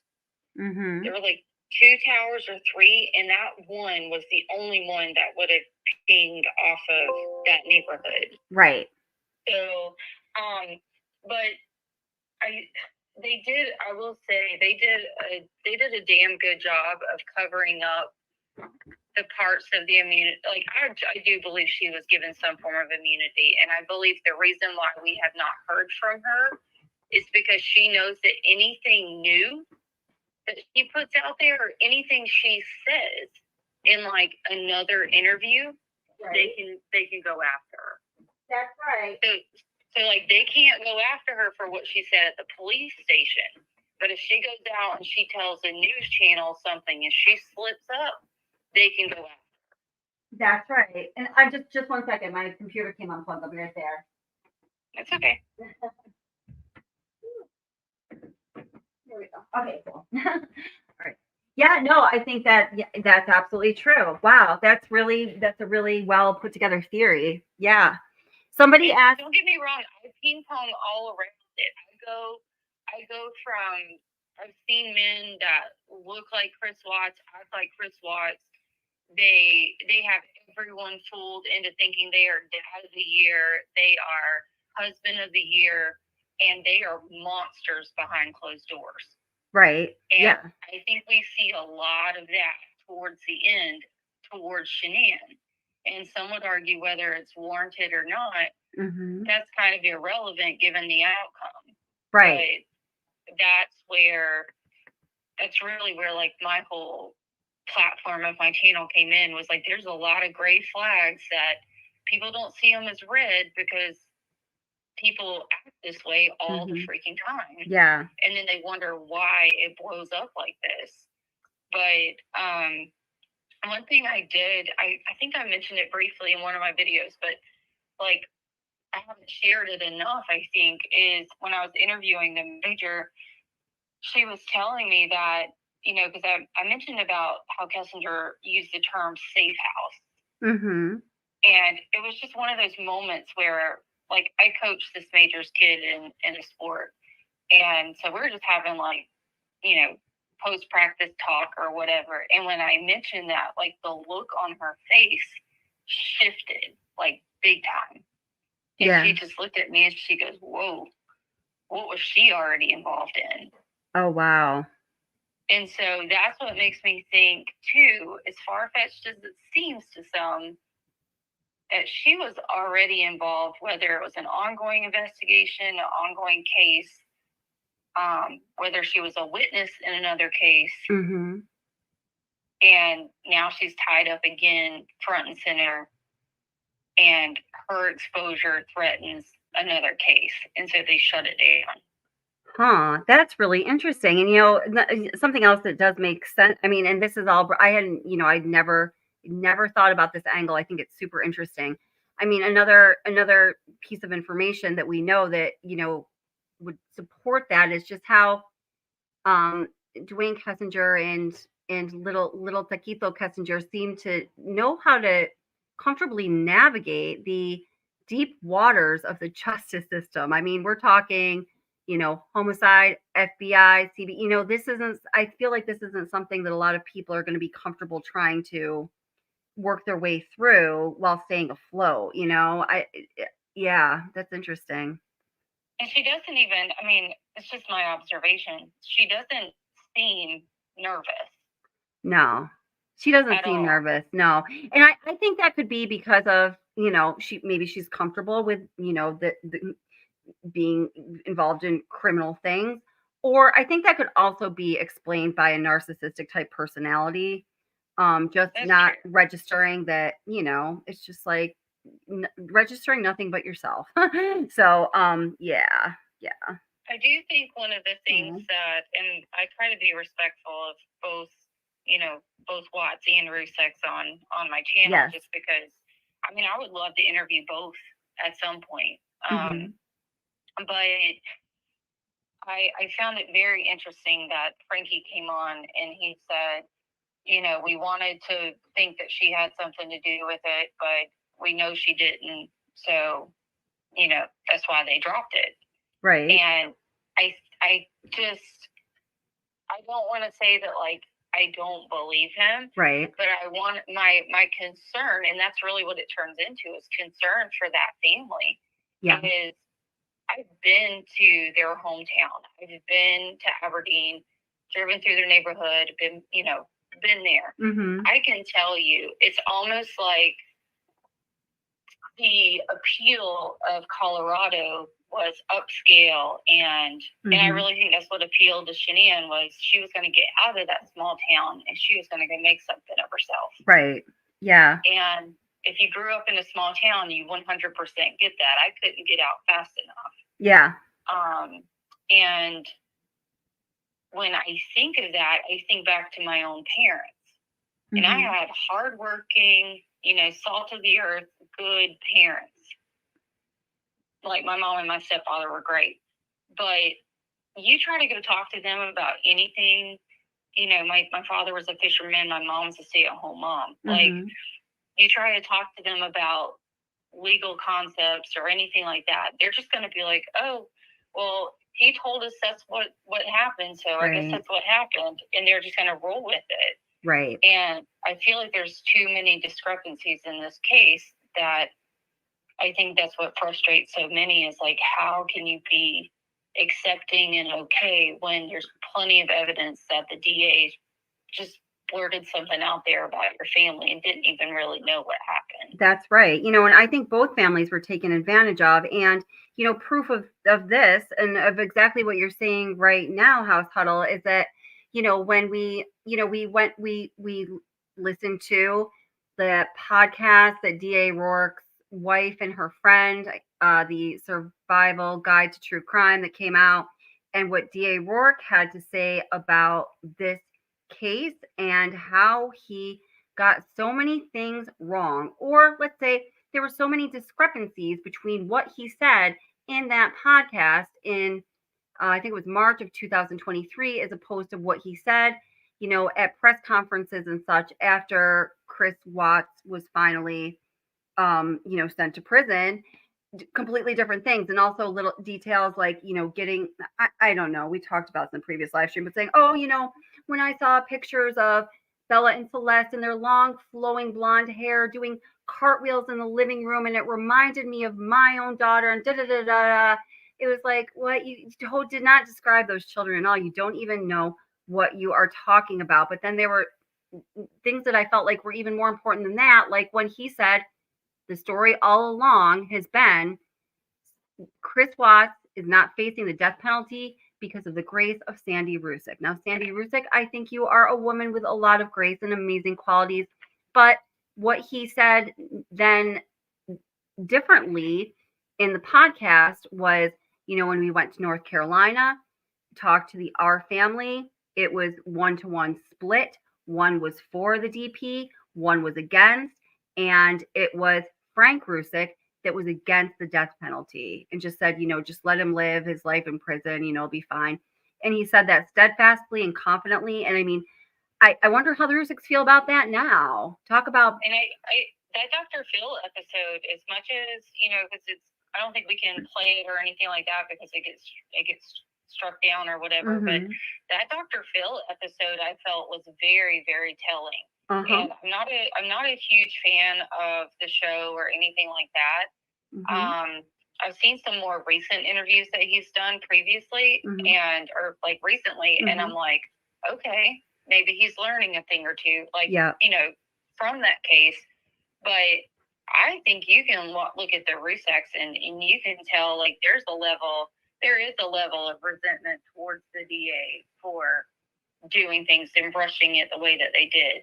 Because, they were led to believe that it happened one way. Yeah. And then to turn around and you're now being told it happened in a completely different, light and different way. Well, and Sandy even said that she would have thought differently if she would have or may have thought differently if she knew the story that Chris told in his prison confession, that Bella and Celeste were alive from Saratoga Trail to Cervi. And my God, I just can't even. It's so hard to even try to get that in your head. I can't imagine as the grandmother. My God, I mean, torture. Yeah. And that's what makes me think, like, I know it's hard for some people to grasp, but it's one of two or three different things. It's either Chris genuinely is this monster, and it is 100% worse than what we know. Like, it is way worse than what we know, and they just have not put it out there. Two, he's had absolutely nothing to do with it. Mhm. and he's completely taken the fall for somebody. Or it's what we talked about earlier. Yeah. Which I think that one's a little more feasible than anything, because if you've got the two women tying up, it's loud, stuff's bumping around, and the girls wake up. Oh yeah, and that's how Bella walked down and saw. Yeah, but I mean, I personally think, and this is something that I was going to talk about. I think we're going to actually run out of time this evening to get there. But when he talks about what happened with Bella and Celeste, and now I just want to say, first of all, that this is a difficult topic to talk about. So if anybody feels sensitive to that, I just want to give you fair warning for that, so you can just take a moment and do whatever it is you choose to do. And I just want to say that I'm not talking about this, for the sake of just talking about it. I think that it is really important to understanding how things went down and who exactly was involved and how many people would need to be involved and things like that.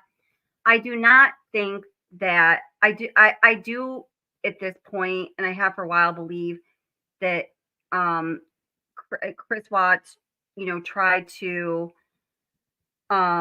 do away with Bella and Celeste earlier in the evening, and when he was whatever was happening with Shanann. And see, I guess this would kind of go against the basement theory that we have. So I mean, but I'm just telling you all the things that I feel like are pretty well supported. And that, well, there's part of this interview where he says, I think I have it marked here. Just let me see if I can find this here in not that video. Just one second. I think I put words on it. Whoops, let's see. So I could easily see it. Just one second here. Are you okay if I throw something out there while you're looking for that? Oh, please, yeah, go right ahead. Yeah. I'm curious about what chat thinks as far as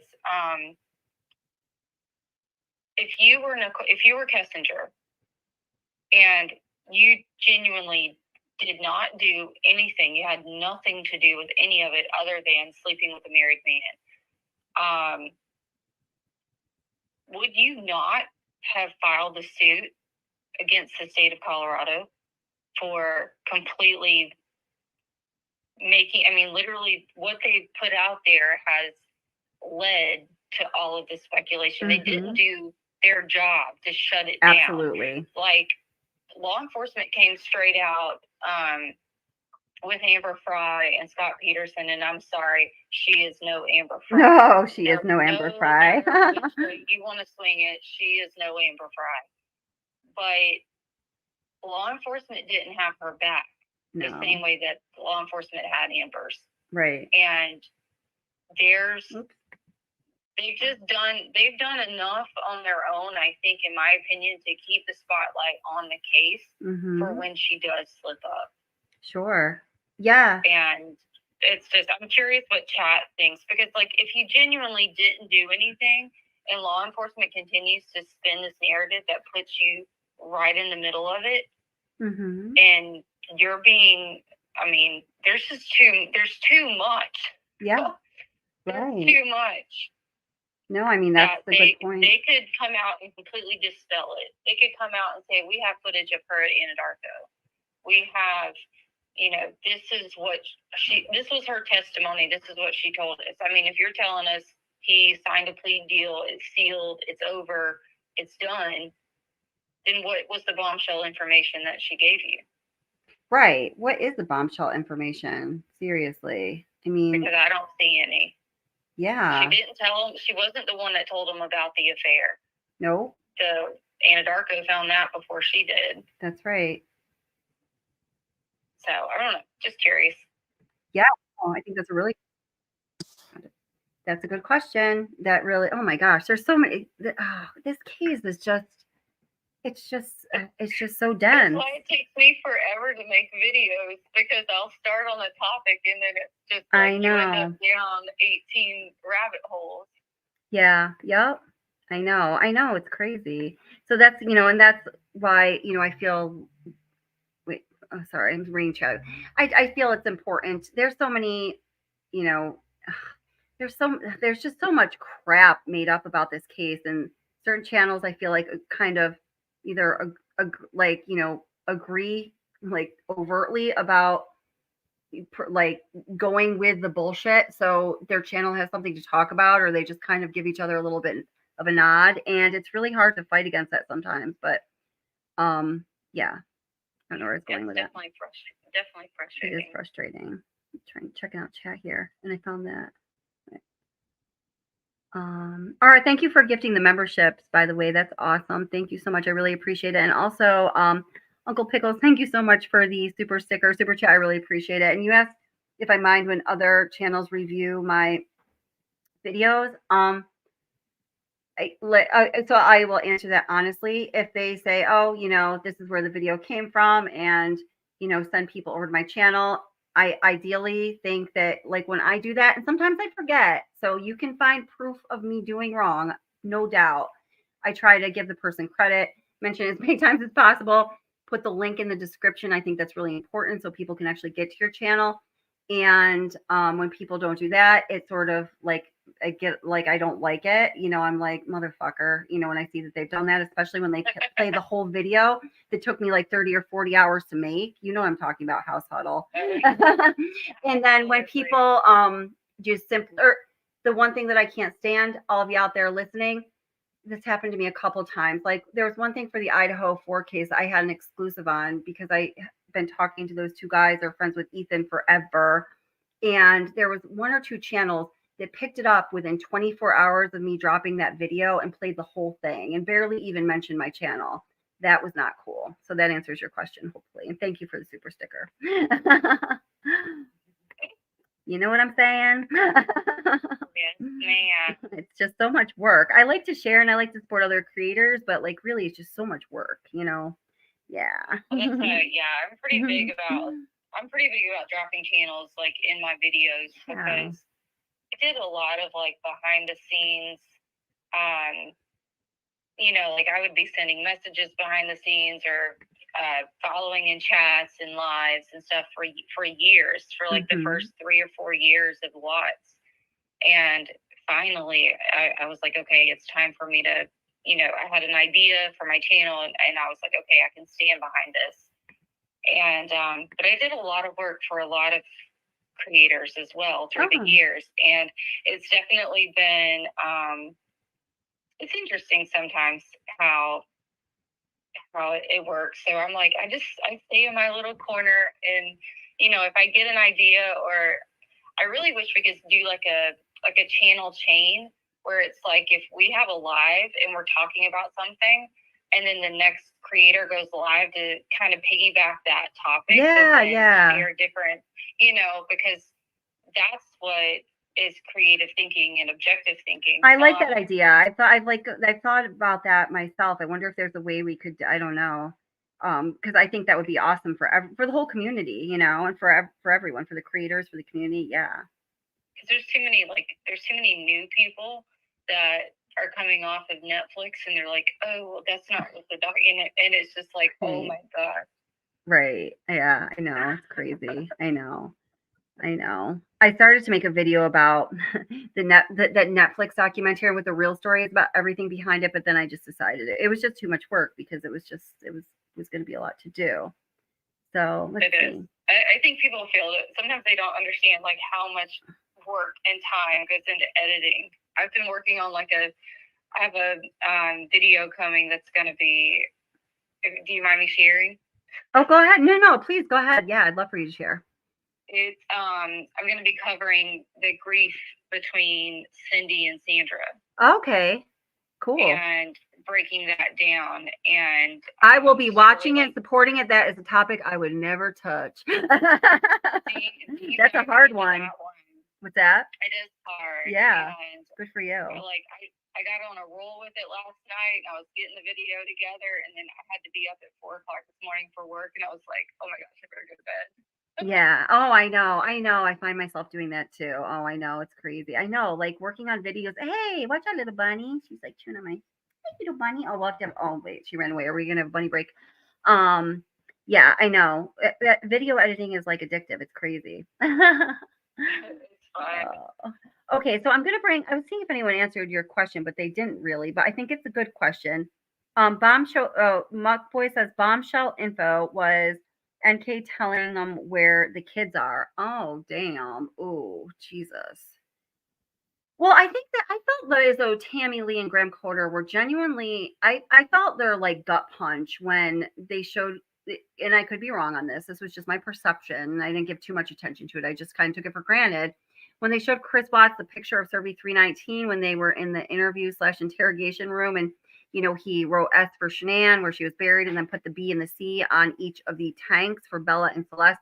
I kind of felt their gut punch when they saw that. I thought that came as a surprise to them personally. Mm-hmm. Yeah. I did too. And people say like, well, how did he know? Or if he didn't put them there, then how did he know where they were? And I don't know if I've shared it before or not, but I have 2 teenage boys. Mm-hmm. One is really into the true crime with me as far as like YouTube, and he thinks it's cool. He's like my big supporter. Mm-hmm. And so I took the same picture, the one that was blank with no writing on it, no anything. Mm-hmm. And I said, if you were to hide a body, where would you put it? Right. And they looked at the picture, and they both were like, well, there's the dirt right there. And then you got 2 tanks. Wow. And so it's like, it's not, I know that's disturbing for some people, but No. I mean, it's just, yeah. We're a big Criminal Minds family, but no, like, it's just, if they can look at a picture and deduce, like, okay, if there's 3, then there's the disturbed dirt and there's 2 tanks right there, then it wouldn't take much for Chris, who's familiar with the site, and he even asked, well, what time was this taken? Right. Yeah. And that's when I'm just like, well, I'd like to know the significance of the time. He says, what time was this taken? So yeah. if you know that you put them out there that morning, right?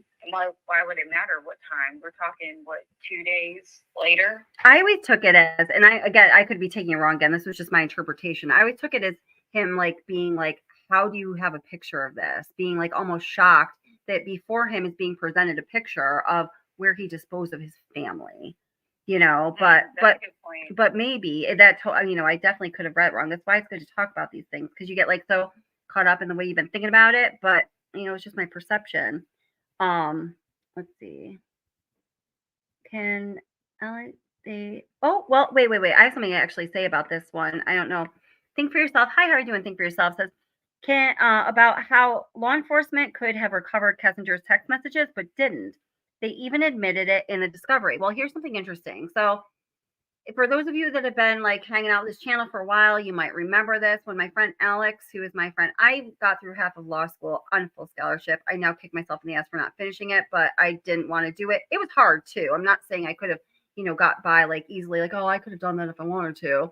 It was much more of a struggle than I thought. And I just like, what I said when in my 22-year-old self or whatever was like, I don't really think I like what I'm learning, and how can I work in a system that I don't believe in, like something stupid and idealistic like that. But anyway, he and his wife, I met them from law school. They're both lawyers. He's a very successful defense attorney. He has a non-for-profit that he started up in let's say just in North Jersey. And he's brilliant. I had been asking him forever to look into this case, like when I first started this channel and when I was doing something with this case for my thesis. And he was like, no, too busy, don't want to do it, whatever, it's just a case. Sorry, I can't help you right now. And then finally, I got him to take a look at it. And this is very interesting because this is actually where that guy Dave really started latching onto me, and things got a little funky with him, and him promising Ronnie Watts that I was getting him an attorney, which wasn't the truth, but I digress. There's this whole story about it. So when he eventually did start to read the discovery, he couldn't stop. He's like, oh my God. Now he's calling me, like bringing things up. He's talking to his wife about it. His wife's telling me about it. She's like, I think you got him hooked. He's reading the discovery. Because at the time, there was a question of, was justice served? Were there things that were done wrong? Was there injustice? Even though I think Chris Watts should absolutely be in prison, were there things done wrong procedurally for him? Because we do need to ensure that things are done right for everybody if we want to assume we can have justice ourselves, right? So these are all things that are very important to me, him, and you, I know, and should be to everybody. So okay. So he got really into it. He was starting to really look into it. He was actually thinking for a time that there might be some issues there that, he would take on. And that was like a really big deal. It was like my dream.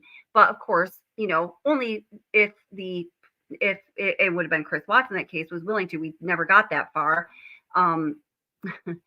We never got that far because, well, it had to do with that other channel. But I don't want to go down that. Yes, I don't want to go down that road, but it's hard to tell the story without doing it. But okay. So, anyhow, he spoke with somebody on 2 occasions who is very, very close to the case, and you could say is a key component of this case, as we now know it to be in the history books. And according to him, and I certainly think he's being nothing but honest with me, it's all he's ever been, that they recovered every single one of those text messages. All of that went, just to tell you that, but I really do believe that they have all those text messages. Think for yourself. They may have said in discovery that they didn't, but when talking behind the scenes to professionals, that's what he said to me. And well, to piggyback that's what the major told me. She said that when they run the Cellbrite, or when they start pulling the data, they're gonna pull everything. Yeah. And even if she changed her number, or even if she got a new phone, if she kept the same number, like they're still gonna go into her iCloud. Yeah. The only things, and again, it may all just be redacted and we don't have it, but were there warrants for it? Right. She only signed off on permission for them to have very, very specific text messages and pictures and things like that. Yeah.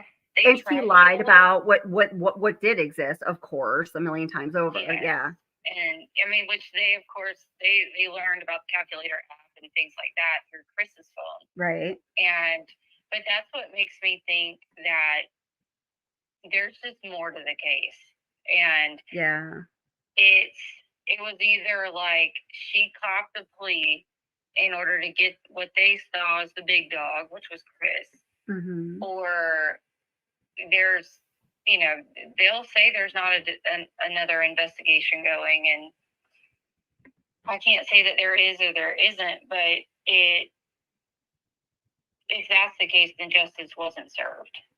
Because if I know everybody swears up and down that he did that to the girls, and if he did, he's exactly where he needs to be, even if he just conspired to do it. Absolutely. He is where he deserves to be. But if there are other people out walking about this earth, living their lives, could be your neighbor, could be your friend. That's right. This girl's like a chameleon. She blends in. She's so basic that you wouldn't even, no one would even believe she could step into a room and say, "Hi, I'm Nichol Kessinger," and no one would believe her. Right. Because there's so much like hysteria around this case that no one would even believe her if she said that's who she was. So, I would be like, yeah. That's scary. Yeah. If someone's capable of committing those types of crimes and they're out walking free, that's why all these channels keep popping up. That's why people keep asking questions. Yeah. And that's why even the newbies that come from watching Netflix come and they still have questions. Yeah. And we invite the newbies from Netflix. We ain't judging when you came onto this case. I was talking about that the last live stream. It's all good. Yeah.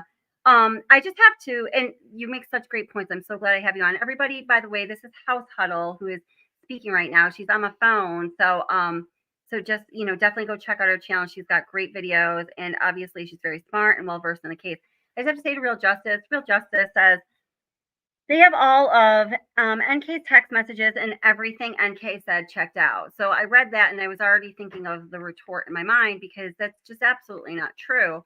And then Real Justice says again, and NK didn't even have her text messages to refer to when she was telling her story, yet it still all checked out. So, I don't agree with a lot of Real Justice's points, but I like Real Justice for some reason. So it's all good. But we live on different planets apparently, because I had no idea how a really smart, intelligent person like you can say that everything checked out. How Like, she didn't know that Shanann was pregnant until the Tuesday after the murders. Like, are you serious? Like, you're far too smart to believe that. I mean, I know you are. Like, it's really confusing to me. No, I really like Real Justice too. Yeah. I've seen I do in too. chats, different chats, not not just one channel, and Yeah. I definitely appreciate the approach. I don't believe for a second that she did not know about the pregnancy. It's I think like, it's she was- impossible. yeah, there's so much. Real It's Justice, hard you to need to watch more unpack Watts it, the but Obsession videos. there's so much, and it's even in like my approach sometimes, like I'll be like looking in, like even with grief, looking at how I did want to share. I pulled up the website. So one of the stages of the Ingalls model for grief is idealization. And someone raised the question earlier about, I saw it in chat, they raised the question about could Kessinger keep Watts, and I really believe that, and I share this in my video, but every divorce is like a death. There's grieving. There's grieving in divorce. There's grieving in death. When you've been wrapped up in an affair and you're living this fantasy and you're being told that I'm going to be with you, I'm not going to stay with her, I'm going to do all of this, and then he goes to North Carolina, she starts grieving because she's now grieving this fantasy that he's told her. And now he's going to, unless she even says it in a text message, don't text me and then go lay next to your wife. Yeah, yeah. Another woman. Right. Yeah. She's so, it's twisted as it is. We have to remember she's still a human. Right. And she was 30 years old, Yeah. wanting to fall in love. She's wanting to have that family unit. She wanted everything Shanann had. Yep. I think so too. So she's grieving, and the only way she knows to keep him is to keep him locked into that idealization of, when you get back, you're going to get me, and you're not going to have to deal with her anymore. Right. Yep. Yep. And so she was it's always making that juxtaposition, like your shitty life you have and all this shit, and what you could have with me. I like to check out cars and watch sports and drive sports cars and eat hot dogs and drink beer and bring it on, baby. Hips, lips and tits or something, one of her shirts said. Oh my God. She was trying so hard to like be the like exactly what he wanted. And that's exactly what a narcissist does. Yes. Is they will find everything that you like, and they will latch onto it. And then I learned it when I was dealing with my divorce recently, but it was never take one to marriage counseling. Yeah.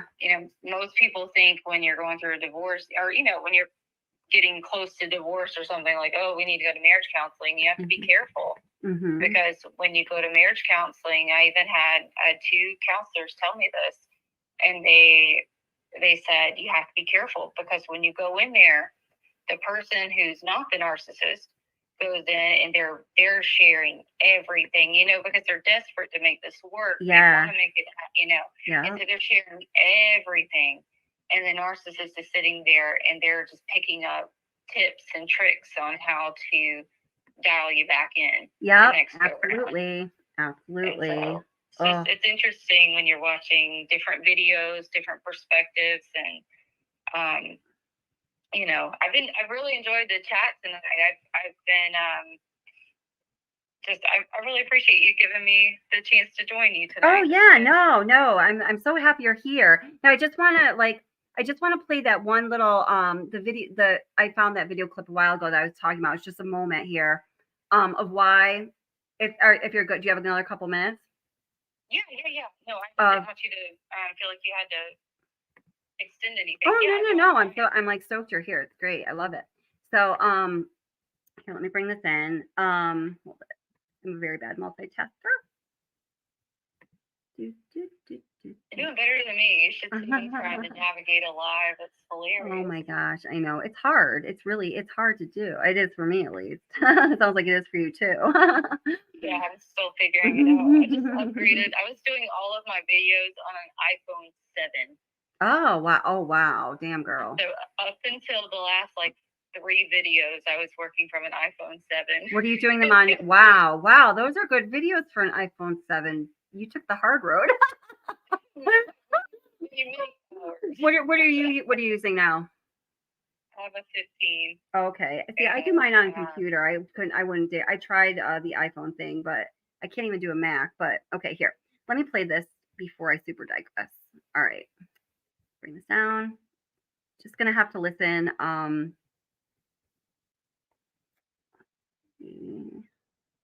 And thank you guys in chat for, I know not everyone agrees, of course, and that's okay. And you don't have to agree with me. I don't want everyone to agree with me because I'm not always right. And even if I am, we don't want to always be right all the time because that would be boring, right? So look at it either way. But thank you for just interacting respectfully, and even though you don't agree. And I know that this can be a very emotional and passionate and discussion, and it should be. I mean, like, look what happened, and injustice is at stake. We should be emotional about it, or at least it doesn't have to be emotional, but we should feel strongly about it. We should be strong for it. And if we're not, I think that would be the real problem. So that's great. Okay, let me just see where. Can you click on Jane Smith's comment real quick? Sure. Where she's saying she doesn't understand about punching out a time clock. Oh. Okay. I saw this comment, so I was scrolling through, and I don't know how it is for everybody. I know it's probably different, but I know, like, for example, like at my job, if say we forget to clock in, you can still clock out. You just have to fill in a timesheet for an adjustment. Okay, right. So like if I clocked in, if I clocked out for like Kessinger, let's say like 3:15. You would have to clock out at 3 or clock in at 3:15, clock out at 3:16.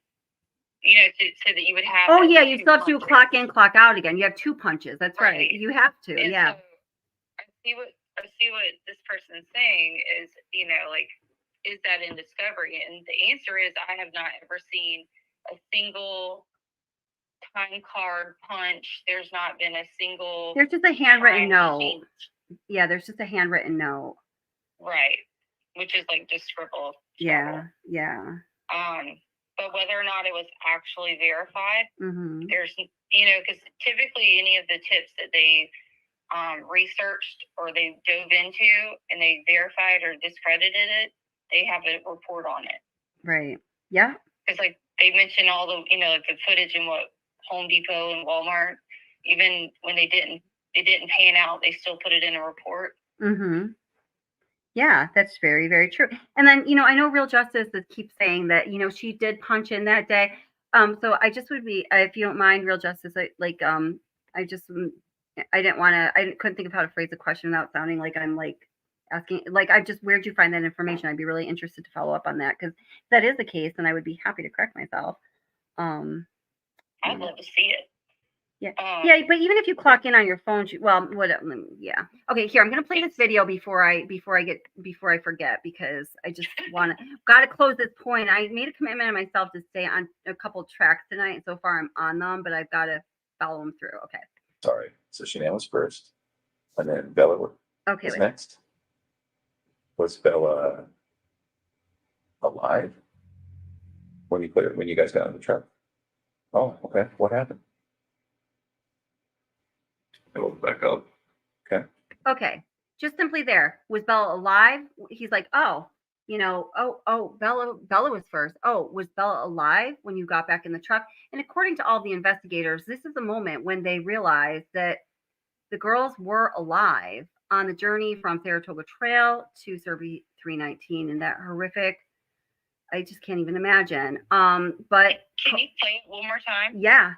So Colbeck says, was Bella alive when you got in the truck? And says, and Chris, obviously gives an affirmative sign somehow. It's not audible. And Colbeck says, oh, okay, then what happened? And Chris Watts says they woke back up. Okay, let me go back.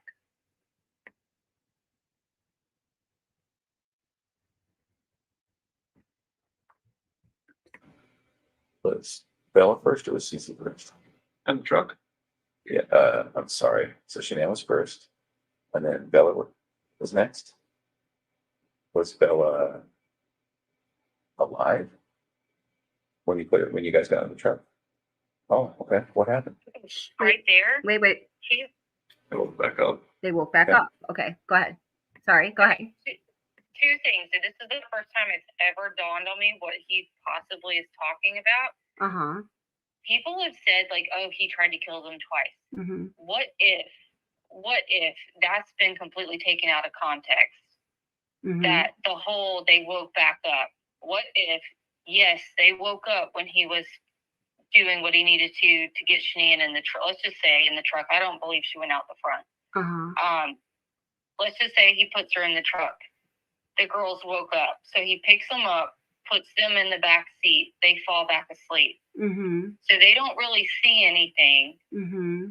They fall back asleep. And so when he says they woke back up, they woke back up when he was out at Derby. Possibly. There's also let's see, there's also and that's I'm trying to think that through. Like, they may not have even seen anything to begin with, and that's why she was awake and walks out to the truck like it's nothing. Right. You know, because kids, when they wake up at first, they're groggy. You know, they're like mommy or daddy or whatever, and then, you know, sometimes they'll come crawl in the bed with you and they'll go back to sleep. But then he says they woke back up. Everyone has just kind of assumed because of Cato's book that he tried to kill them once and it didn't work, and so he did it again. But what if that's a source I don't usually give stock to, but yeah. But like they you know, like I've never believed that. Like, I've never believed that theory, you know, whatever, that whole point. And I don't know, that to me, like, I mean, I've had two kids, I've had toddlers. They wake up, their eyes are half closed, and they're, you know, they're like whiny or whatever. And, you know, usually you can usher them back to bed and they're fine. They go back to sleep. But if they woke back up a second time and saw something, then that puts them right in the middle of it. And the other thing was, I hear him say, was Bella first when you guys got out of the truck? Was Bella first when you... Oh, okay. So we'll have to listen to that again. Okay. So wait. Hold it. Just 1 second. Hold it really quickly. It's like a slip, but you can hear it, much like when Chris says we. Yeah, okay. Yeah, maybe. Wait, just 1 second. I want to get right back to that. But guys, about the let's put the clock in, clock out thing to rest. Real Justice says, none of you have proof NK didn't clock in. None. So I don't know if you're talking to us on the panel or the chat. So I know House Huddle and I, neither of us asserted that there was definitive proof. You're just talking about how a clock generally works, and then you made this fake story up. So again, I don't know who you're talking to, but we don't make fake stories up on this channel. So if you guys can just tone it down on chat, because I don't, we're just relax. Okay. Let's just let go of the clock in, clock out thing. There's things that people disagree about in this case. As I just stated, people feel very strongly about it, which is a good thing, in my opinion, because we should feel strongly about what happened to these poor victims and about our justice system. So if everyone else can if you can calm down about everything that is extra there, thank you. Yeah.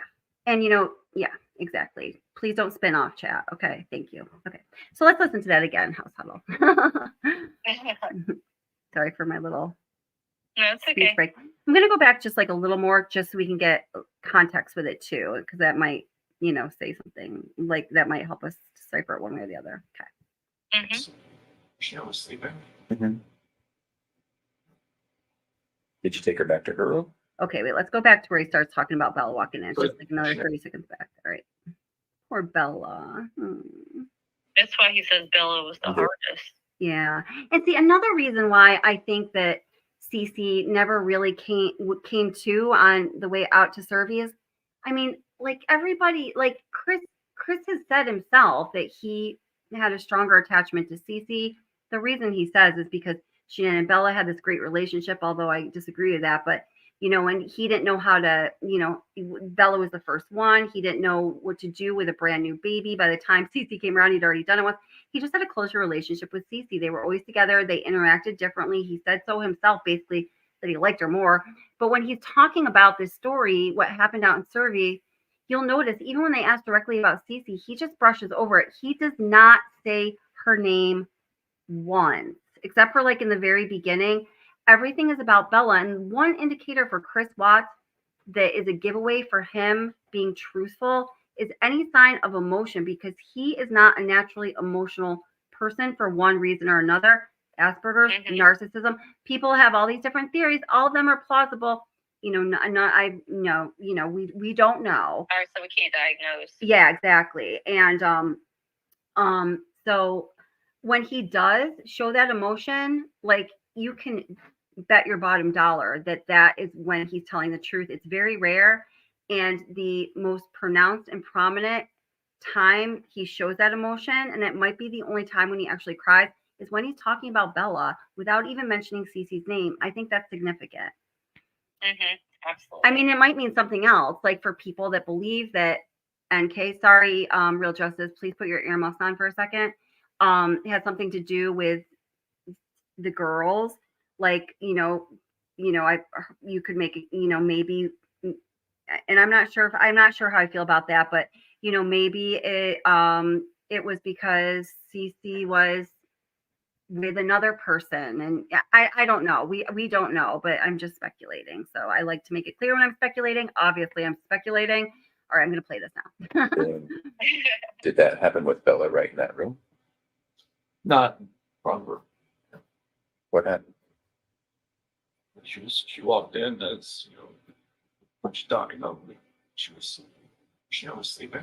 Mm-hmm. Did you take her back to her room? But she had in that sheet that we found on site. Okay. Then what? Carried her downstairs. Back my truck up. At that point, were the girls still there? Okay. So then she lands in the truck. Then went back to the house. We got everybody out in the truck. Was Bella first or was Cece first? And the truck? Yeah, I'm sorry. So Shanann was first, and then Bella was next. Was Bella alive when you guys got in the truck? When you guys Oh, got in the okay. truck. What happened? I woke back up. Okay. It's I don't really want to talk about this part. Honestly. Yeah, no, because he's like, was she alive when she got back in the truck? She woke back up. That's what I hear. But here, let's listen to this a little more here, because this is the example. And again, guys, this part's very hard to listen to. So he's talking about, and according to his story, what happened in the last moment of Bella's and Cece's life. It's very, very hard to hear. So if you don't want to hear it, then you can just know that and not hear it, please.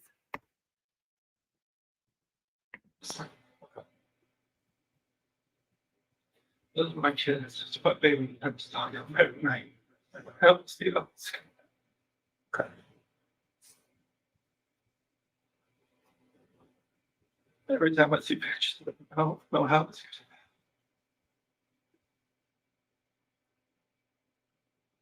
being a dad was the best part of my life. So I took it all away.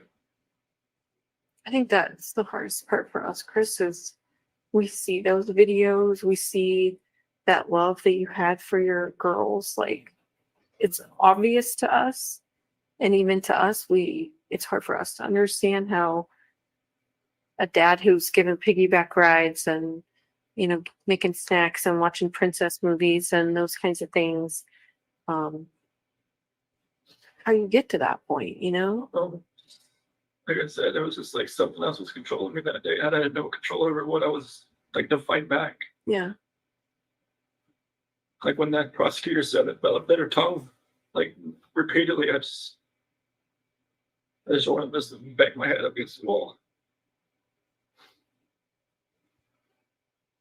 So you put Shanann in the truck, and then you put the two girls in the truck? Were they just sitting in their car seats, or I guess they didn't probably have car seats in your truck, did they? So sitting in the back with the like in that bench seat So Shanann was back there too. on the floor. What did they say about Shanann being on the floor? Not be okay. What'd you tell them? She'll be fine.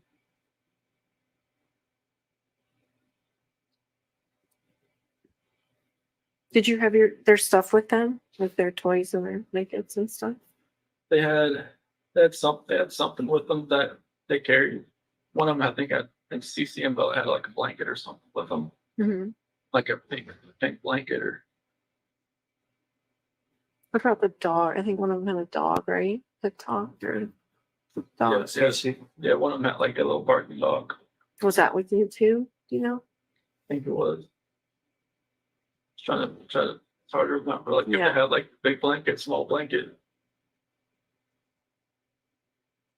So I think I saw on the video that you put a gas can or something in the back of your truck. Is that right? Did you have different plans? Where did you put that in there? I don't know what was going through my head. I felt like maybe I could just get rid of myself at the same time if I was doing all this, honestly. Yeah. You should think about that.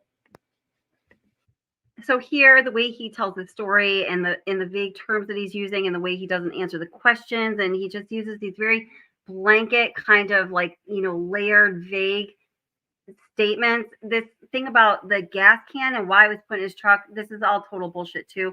And I truly don't know why that is, but just listen, see if you can hear that. What'd you think about that? I didn't feel like I deserved to live after what had happened. He didn't think that. The only way I could believe. Was there any thought to Go. Oh, wait, here. The whole family going away that day, to include you? After everything happened, that's the definite thought. Yeah. That's See, it's interesting to Yeah. me.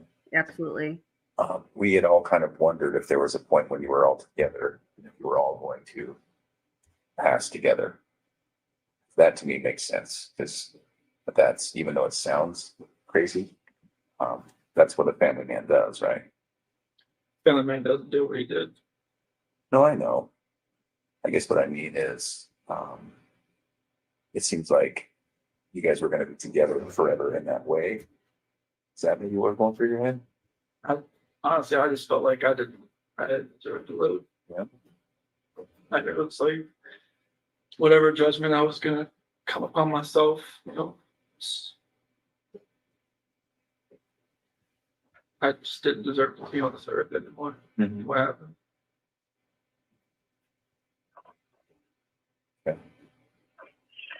So what made you not do that? You think? Well, I want to answer Midge's question here. And then Midge asked, how come the girls, none of the girls' toys were ever found or the blankets? Well, he says here, and this is so maddening. I mean, every time I talk about it or think about it or hear about it, it like literally I feel like visceral, and I feel like anxiety through my whole body. That dumpster that they were walking around the neighborhood with Jane with her dog and the Frederick Police Department person. It wasn't, I can't remember who it was right now. But anyway, and the dog is like indicating, and they're just talking, and Jane's pulling the dog away, and they don't pay attention to the dog. And the dog is indicating right by that like giant red dumpster. He says that, well, we know that his car stopped on that road, right on that street, which was near his house, right by that dumpster. And then he says in this interview that, yeah, he disposed of his clothes and some other things in that dumpster. Well, that dumpster, the murders happened on Monday. That dumpster was emptied on Tuesday. They didn't pay attention to the dog. So the dumpster went to the dump, and they saw about finding the contents of that dumpster in the dump, but found it was impossible. They didn't find the contents, and that's where that all went. Yeah, and then they didn't even bother to go out to the like landfill or anything like that. Yeah, the landfills. Yeah, isn't that? I know, man. Jeez, it's like. And I'm really glad that you played that clip, like to the extent that you did, because even listening to it, thinking about, what we talked about earlier, let's just say for just theory purposes that the altercation between Kessinger and Shanian happened at the house. He grabs Shanian like that. The girls wake up. He ushers them back to bed. They wake up again. They put them in the truck. They drive them out there. The whole part that, like, the one thing that stands out to me is Bella tend to like to go to her books for comfort. And I saw I wish I could remember who first mentioned it, but we all have seen the body cam footage where they pull the book out from under the bed. Yeah. And I've always thought she saw something that scared her. And she goes up under the bed. And then he's already pissed off and in a rage, because we have to remember he's not this mythical creature. Like, he's a man. Right. He's a man that's, caught. He knows he's exposed. He knows there's no backing out of this. Whether it's an altercation between his wife and his mistress, his reputation is going to be screwed. Like, this is all happening so quick, so fast. And he goes in mad and angry and grabs her, grabs Bella. And keeping with that mindset, like, all the way out, and the whole thing is just that Sergi is so long, like, it's such a long drive. Yeah. And it wasn't like he was speeding or anything, or at least there weren't any alerts on his truck that I know of. Right. And it's just like, well, it took him 62 minutes to get there, something like that. Yeah. Right. And so at some point, and this is why I go back and forth so much with this case. And I'm not trying to diagnose him, but I really do wonder if he truly was a covert narcissist. Because what I have seen personally, I've seen a dad who looks like he loves his son. Yeah. Coach the baseball team, be everything to, everyone. But then I've also seen that same dad not bother to show up at the ER when the kids got up staples. Yeah. You know what I mean? Just because they don't care. It's not about that projected image. And I know Shania gets a lot of flack for that, but how do you explain the drive to Servi? How do you explain being able to come home? And that's one thing the Ruseck say. How can he stand out there and he's so calm and collected? Right. And he really was. He wasn't nervous. And I did. I want to mention I tried out Thrive. I did too. I was so interested. I did it to research this case. I did a couple of videos about it, but then I actually do have lupus, and when I went to my rheumatologist and told him that I was taking it, you do?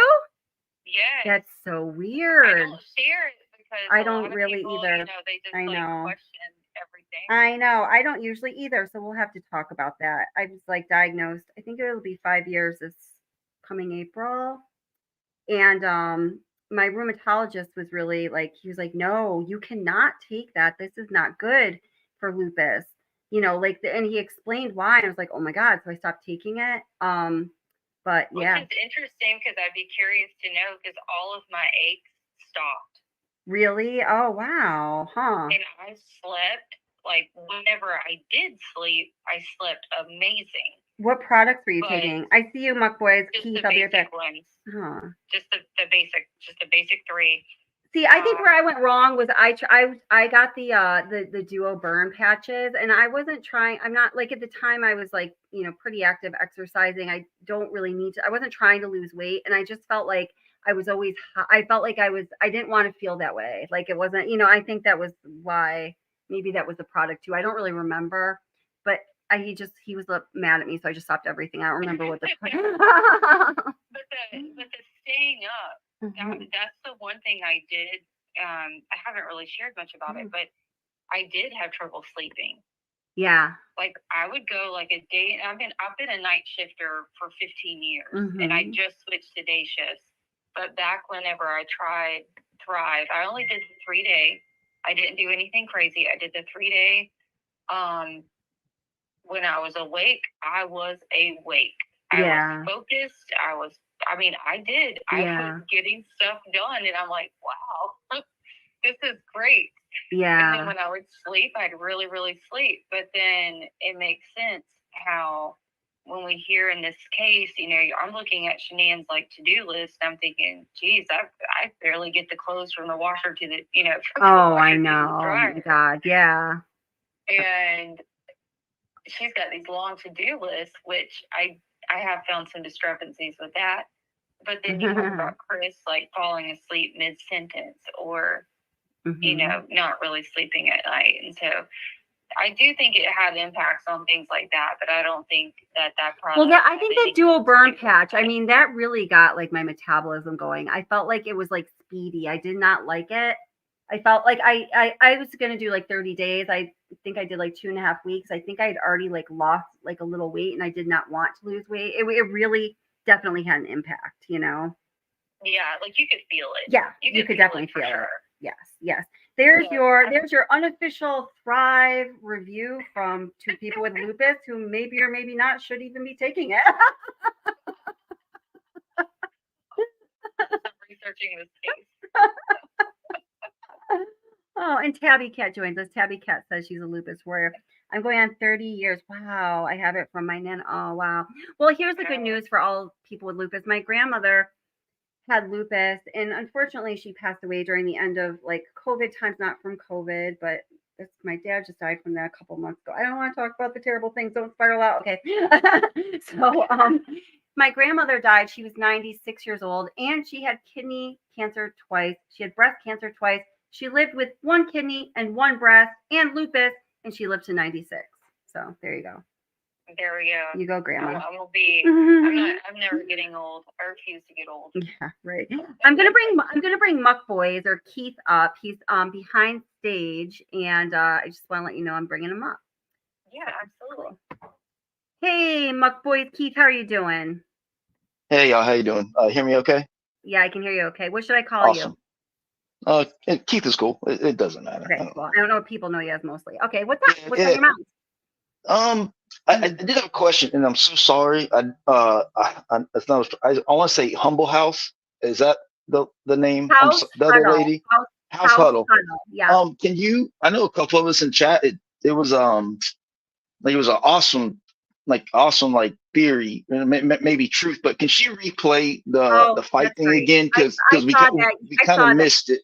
Okay. House Huddle. Keith asked a long time ago if you would repeat your theory about the fight, like with Chris, Shanann, and Kay, because he was really intrigued by it, but he couldn't quite hear because of the like sound situation. Would you mind repeating your theory on that? Yeah, absolutely. Please, yeah, I'd like to hear it again too. Go ahead. So I'll start with the 111-minute phone call. Okay. I feel very firmly that the reason they both claim that they don't remember what happened in that phone call is because they know that they would implicate each other. Mm-hmm.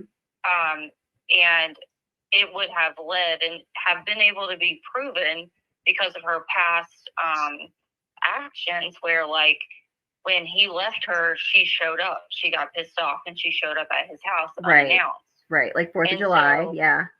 Yeah, and so if Chris was trying to end things or break things off with Kessinger over that phone call, or she was trying to do it, and they were just going back and forth, and keep in mind, Shanann's flight got delayed.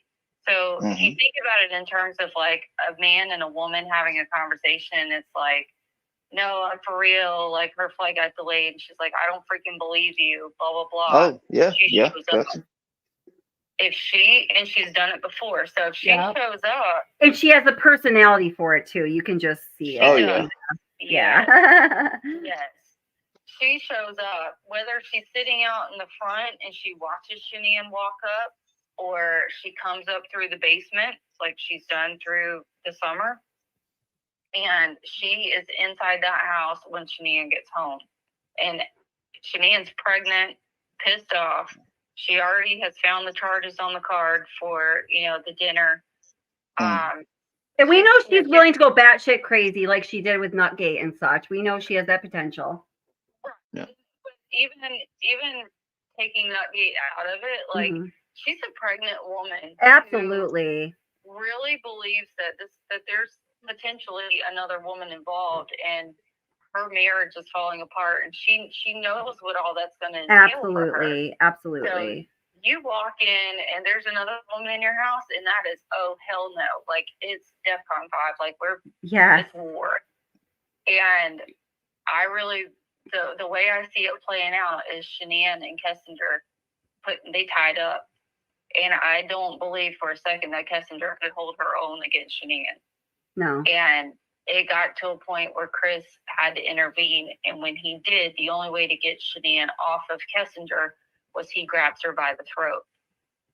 And anytime you're in that situation where a loved one grabs you by the throat, in that scenario, you stop. You're frozen in shock. It'd be a shock. Yeah, it'd be shock. Yeah. Stop. You know, and then when he doesn't let go, and he even says, I don't know why I couldn't let go. When he can't let go, you're really going, why does the person I love, why is he doing this to me? And why couldn't he let go? He says is because of that force that was there that wasn't allowing him to let go, which is like she's literally there, you know. I mean, in that moment, he has to make a choice. I mean, if he lets her go, then what happens? Somebody's going to jail. Yeah. And you know, I don't think that he thought that much through. I really believe, you know, when he's like, I don't know, I've never felt that anger before. Maybe not, but I mean, I can picture it being like, Shanann, stop. You know, Nikki, stop. And he's like yelling at them, and neither one of them are listening because they're just going at it with each other. And he reaches in and grabs the one that he knows he can get, you know, he can get her attention. And that's how he does it. Yeah. And that's, you know, the ruckus, the noise would have awakened the kids easily. And that really just kind of sets everything in motion. And then at that point, it's, you know, then how do you get out of it? Yeah. You know, and didn't he say something about, like, again, and I think you mentioned it, like in where he turned around, or Shanann turned around and saw him? You know what I'm talking about? In the, like, as if like when he was choking her, she turned around and was like shocked it was him. I don't know. Someone else asked about that, but the way I heard it was that he looked at her, but she didn't look at him. I mean, I could be off, but there was something I thought that even made more sense to what she was saying. Okay. Possibly. I mean, it's so much. It's all loaded in that story. Yeah. You know what I mean? Yeah. And there's bits and pieces that are true, and then the other. It is speculation. Wait, just one minute. It is speculation, Mary, but we did make that clear. You know, I mean, it's speculation based on, you know, it's her theory, but this. Yeah, absolutely. And then my question to Mary is: you say it's a stretch, but it happens all the time. Mm-hmm. Yeah. It happens all the time. It's very like. It's not normal by no means, but it happens in these cases all the time. Absolutely. So this case has been blown up, like, you know, it's almost reached like a celebrity status. And we have to remember, this is just a man and a woman. Right. It's an example of the macrocosm. This does happen out there. Unfortunately, it is one of the very scary and horrifying and tragic products of abuse. Or just anxiety, or as I say about Shanann and Chris and that family, that there were indicators that they were spiraling out of control and they were headed towards crisis for a long time. And it's important for all of us to recognize those indicators so we can do something for ourselves or for our loved ones before a tragedy happens. Because tragedies do happen. That's why they're called tragedies. And the hardest part of that is when you sit back and you want to desperately say, I had no idea, or we never saw this coming, knowing good and well, you saw every bit of it coming. Especially in retrospect, yeah. Right, and no one wants to speak up. No. And then for Keith, the latter part of that conversation was there gets to be a point where it's almost like Chris, he describes it as like an out-of-body experience. And we were talking about the image that's glued into his mind. And that always stood out to me in the polygraph too. because I think if they were going to get him on anything, it would have been the last image of her.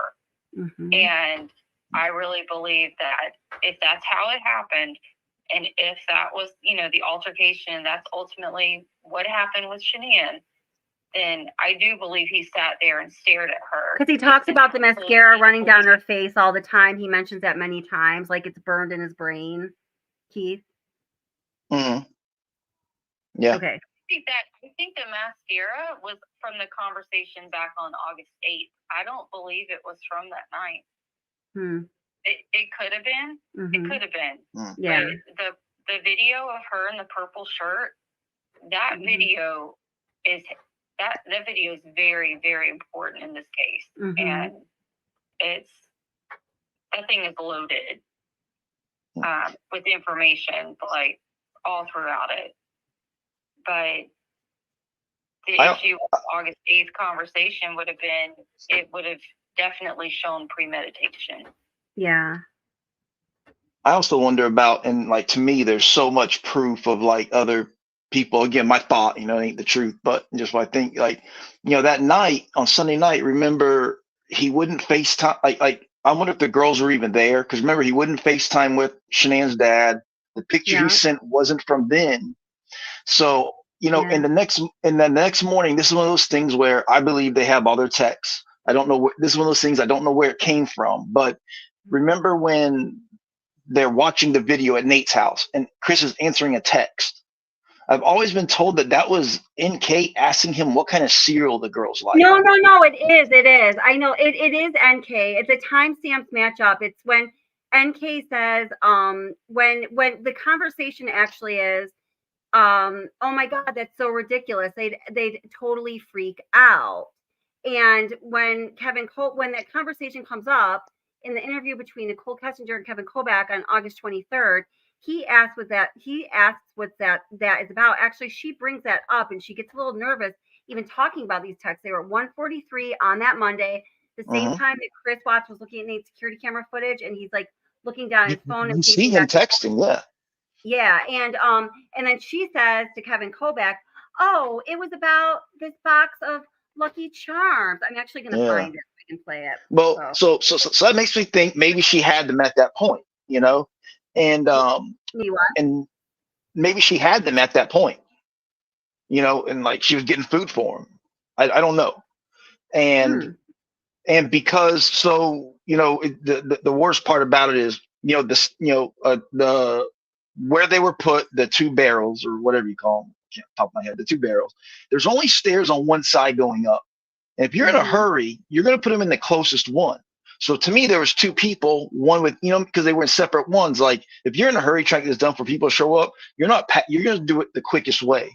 And also but if you're worried that the sensor is going to go off if you put too much weight in one of the tanks. I've never been able, and maybe you know, I've never been able to. I've never 100%. I've heard there are sensors and there weren't sensors. If there were, then yeah, I agree with you. I never heard 100% there were or there weren't. I don't know that. Troy McCoy talks about it in his interview with law enforcement. He talks about, I can't remember the specifics of it now. I would have about a year ago. I got you. I'll see if I can find it for you sometime. Yeah.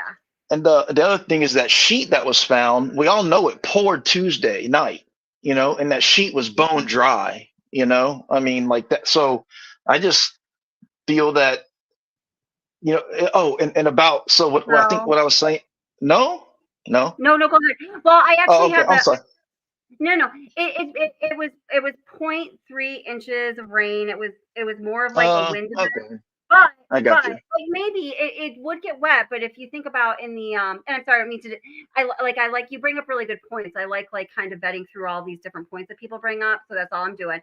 If you think about it, then laying out in the hot, you know, Colorado Plains August sun when it was like around 90 degrees the next day, probably would dry out really quick. Think of like a towel on the beach, you know, like dry. I agree with that. I thought it was more in the morning, like they found it first thing in the morning. So that would make more sense. Yeah. Okay. Understand. I truly not sure when they found it. That's a good point. I don't know. No, yeah. I see what you're saying. And the other thing was, shoot. I'm sorry. Kids, she, dang it. Think about it. I'll think about it. Okay. I know it was the picture. Okay. What I was saying was, I believe, again, I don't know, from my understanding is, she had them pick her up on Tuesday and did an interview at the park that was not recorded. Uh-huh. Like, she had the cops pick her up, and I still think they didn't want her to see the vehicle that she sold like the next day. But anyway. Yeah, that really is weird. Yeah, so she had the cops pick her up because she couldn't drive. And I think it's because she didn't want to drive her vehicle. But anyway, so I personally think she gave them because the body. So my thought is this: they show Chris that picture, like they could have picked anywhere in the world, but in the picture they have, they got all three bodies in one snapshot. If they didn't know where they and I understood what she was saying because the ground was like that, but I mean that picture has all three. Like, to me, they knew where they were, and like, because I agree. Like, they could have had, say, just the disturbed dirt, assuming Shanann, but the fact they had everything in one picture, to me, they knew.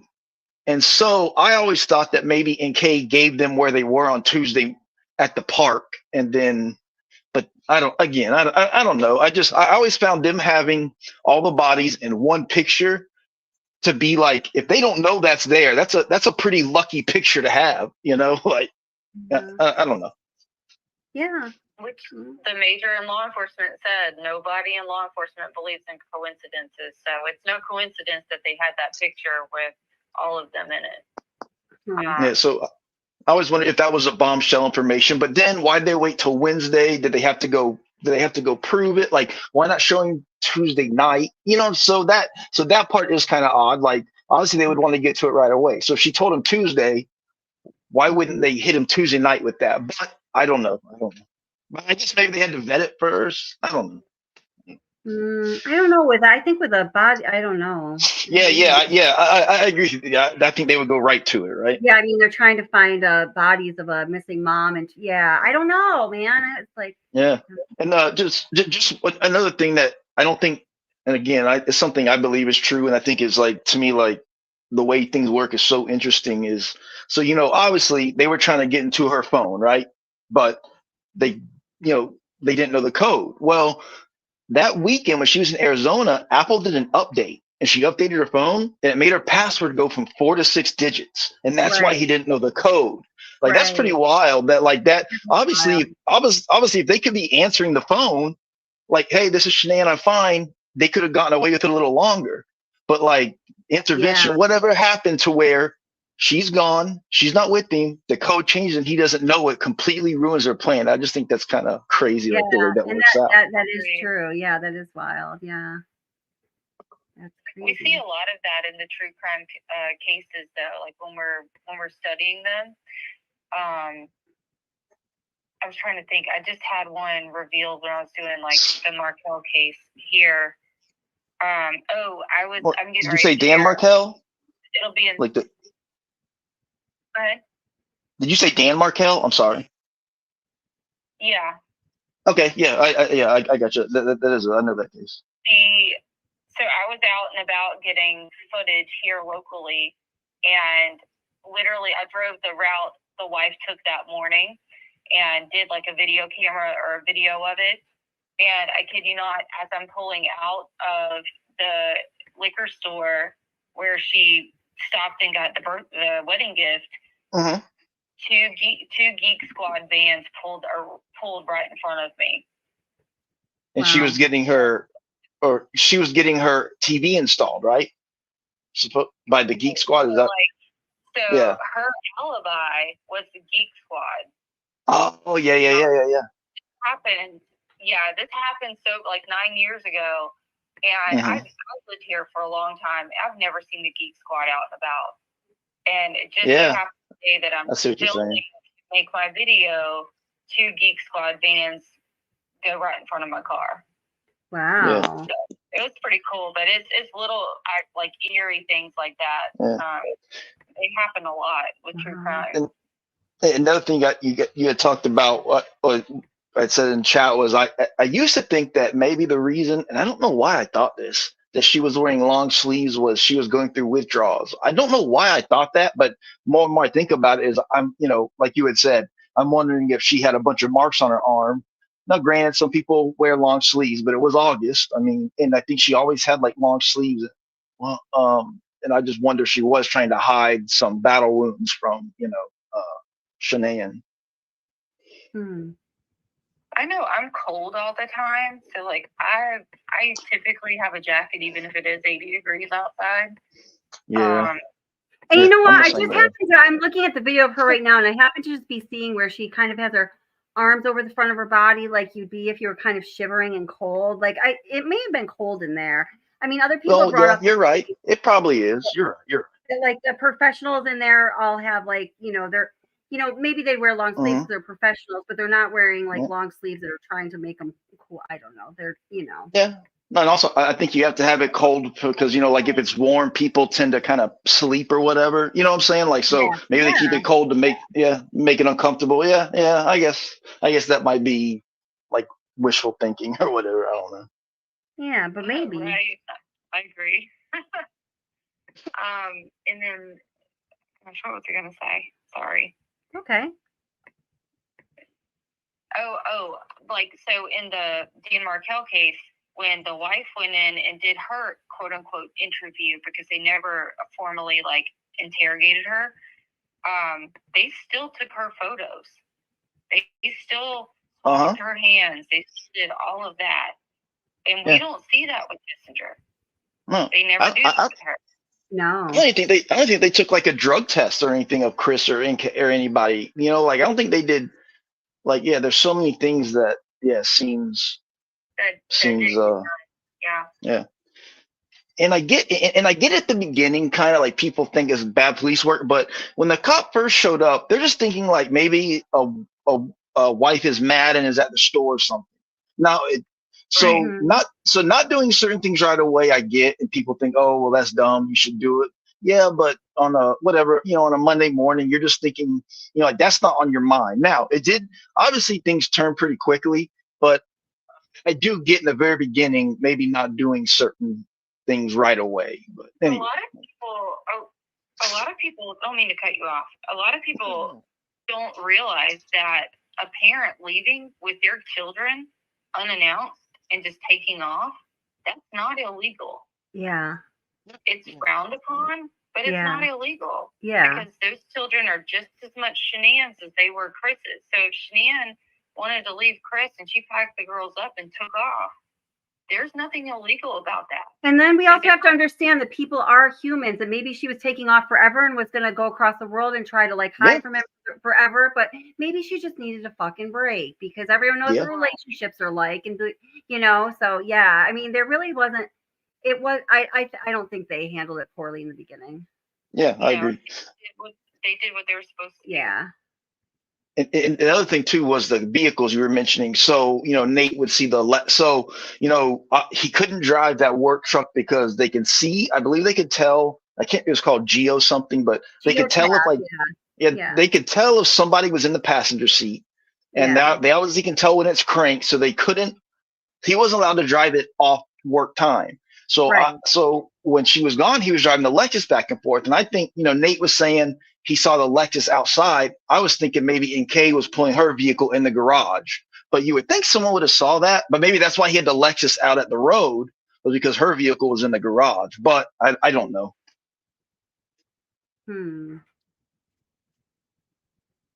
I don't know. I thought about Kessinger's vehicle being in the garage during the summer. Yeah. Because she says they always took her vehicle. But then where's the rest of Nate's footage? Because I know. Plenty of footage. You know what I mean? There should be plenty of Nate's footage of other vehicles leaving, coming and going. But would they necessarily look at that? I mean, they were looking at the night in question because it was the night in question when the family. Yeah, and also who knows how far back his footage goes? I didn't even think about that. It might only go back a week or whatever. I don't know. Depends on how much cloud storage you buy sometimes. I forget which channel did the deep dive on the timeline of when they actually requested Nate's footage. It was in October. It was like in October. Yeah. It was in October, I think like 20th. Yeah. Oh, and just to back up her about NK at the house was, and I know we talked about this, is if you look at if you look at Nate's security, you can see it like 11 o'clock on Sunday night, like lights being pulled in. It's a picture, it's not a video, and he doesn't look at it. It's just on his screen. So her coming there, like you saying her being there, like to me, there's somebody pulled in his driveway at like 11 o'clock. And also remember, he went off. It was 11:23. They got off the 111-minute phone call at, I think it was 11:19. And then the headlights pulling in were at 11:23. So 4 minutes after the 111-minute phone call ended. And I think his phone disconnected from the router right then too, as if like he was going outside. It did. Yes, it did. Yes. Yeah. Yes. Wait, I want to show you. I pulled the clip where she talks about the Lucky Charms just since it came up. Okay. Because when we talk about something, I need to go and find the corresponding information and play it for y'all. Because that's just what I do. And that's why I like to make sure I say, like, if it's what I've heard. I don't know if it's true, or if I know something's true, I'll tell you. But if it's, I'm not gonna like I'll tell you this is what I've heard. I don't know where it came from, but anyway, go ahead. Yes. No, same. That's good though. Okay, we should all do that. Okay, here. All right, I think I'm right about it at the spot. And I thought they were really cute. Yeah, I found it exactly. Oh my God, even on mute, I'm good. Okay, here we go. Let me go back a little bit. All right. I know her body language when she said this one's on Sunday night. Yeah, that's at 4:07 p.m. What's he talking about? Pounding fruit? Is that you or him? That's him. Talking. Oh, so he was talking about that birthday party I was going to go to. Whoever was hosting it, I don't remember. Like, he told me the name once, but I forgot. I don't even remember, to be honest with you. Like, the only names that I remember very well is Nick and Mark. Those are the only two that I could be like, oh yeah, like I could tell you like maybe a little Those bit are his about friends? those people. Yeah. Okay. But he went to the birthday party and he said, oh, this guy always barbecues. And then he was saying, he didn't barbecue, so he was saying he had fruit and asparagus. Yeah, didn't do any smoked barbecue that time. He did hot dogs, so he was saying he avoided that. He was like trying to eat healthy. So this is the final one. This is the one. I don't know if this is in order. I'm not sure exactly what. So she's like, this is the one. I don't know if this is in order. And then she goes on to explain it. Now, I think the reason she's saying that is because this is the text exchange that was going on at the very moment Chris was in neighbor Nate's house, and they were looking at the security camera footage, and you all hear. What this is referring to, I think this one at the bottom, this, oh my God, that's absolutely ridiculous. They would freak out. Do you remember when I told you, like, I was always trying to, like, incorporate his kids and stuff? I mean, even if it wasn't, like, directly, like, me and him, but just, like, I was always thinking cute stuff when I'd see stuff, and I was like, oh my God, little girl would like that. I would show him, and I found this box of Lucky Charms that was unicorn Lucky Charms. Okay. And I thought they were really cute, and I texted it to him, and I was like, do your little girls know about these? Because they're awesome. And I was like, little stuff like that. So and I don't think that that's the 13th, because I don't think I talked to him. It is the 13th. You did talk to him, liar. Monday? I think I gotta look, because I can't. I think it will, no, well then maybe it's not in order. Monday was the day I think that I sent that text. Yes. So see, the existence of that text, and it automatically goes against the story that she had been telling, that she did not talk to him throughout the day on the 13th. So, at this point in time, her text messages, like the ones that we see that came through between herself and Charlotte Nelson, where it says like menge when it means man, and you can't really read them, and numbers are mixed up and dates are mixed up. Her text messages that they are seeing are in that state right now. So she's still, like, she's like, oh man, this is great. I can still like fool law enforcement, easy breezy lemon squeezy. So I don't know. And I mean, right then, like I said, my theory is she had the girl. She's getting them food. Maybe not with her, but they had them somewhere. And it's like, at that time, you should be, hey, where's your kids? Not like talking about them liking a cereal. If you were truly like worried about, like at that moment, you're realizing this guy might have hurt him, like, or whatever. And it's like, you're asking about if they like a cereal. Like, oh, do you like, like, no, that's not what you'd be saying unless you knew something about it, in my But mind. wait a minute, doesn't she maintain that she didn't even know that oh, I don't know. I'm confused. Never mind. I'm not even going to say it because I'm going to confuse things. No. I know what you're saying. Like she was saying, like she didn't even know anything was wrong until a certain time. Right, But yeah, exactly. I don't know what that time. Yeah, you're right. You're right. I don't know what that time was, but yeah, because it changes. I think. Yeah. You know. Yeah. Yeah. Just like the whole, we're talking about it, like not to bring it up, but like, I don't know. I don't know the answer, but I'd always heard, and again, like on that Monday morning that she didn't clock in and that she did it whatever time. But it's like, but no one ever has the actual stuff to show up. But that's just what's always been kind of said, And so, but yeah, like it's just it's one of those things you always hear about the case, but there's nothing behind it. But I I always thought the phone call on Friday was like, I think she left early on Friday too. And when Chris did that phone call, when he met up and Troy McCoy did the phone call and he was like, "Oh, I'll go out Monday morning." Like the guy that called Troy, they're roommates, or he lived in his basement, and they have somebody at Anadarko that works like on the weekends to fix things. It's like, why wouldn't that guy just go do it? So it just seemed like all this stuff was set up. So Chris was there to hear the call. So Chris could go out there Monday morning. Like it all just seems so set up, but I don't know. It could just be a coincidence. I mean, yeah. I don't. Yeah. I wish I. Yeah. What do you think, House Huddle? The part that perplexes me probably the most is it almost seems like two things just went wrong. Like it almost sounds like, because whoever was on call that weekend or whatnot should have been the one tending to the leak. There's no reason why an oil leak should have been happening for the rest of the weekend. Yeah. Like someone should have gone out there and looked at it. I mean, if they're going to get cited big time, if there's just drops of oil on the ground, then somebody had to go out there early and check on it. Right. Make sure that if you're going to drive all the way out there to check on it, you might as well fix it. I had an oil. I had somebody who was an expert in the oil field who had a really good resume to that end on the channel one time, and they said, and I heard this somewhere else too, but maybe another channel I had like an expert on that. Whoever let that oil, any oil outside of the tanks be from Friday to Monday would be fired so quickly their head would spin.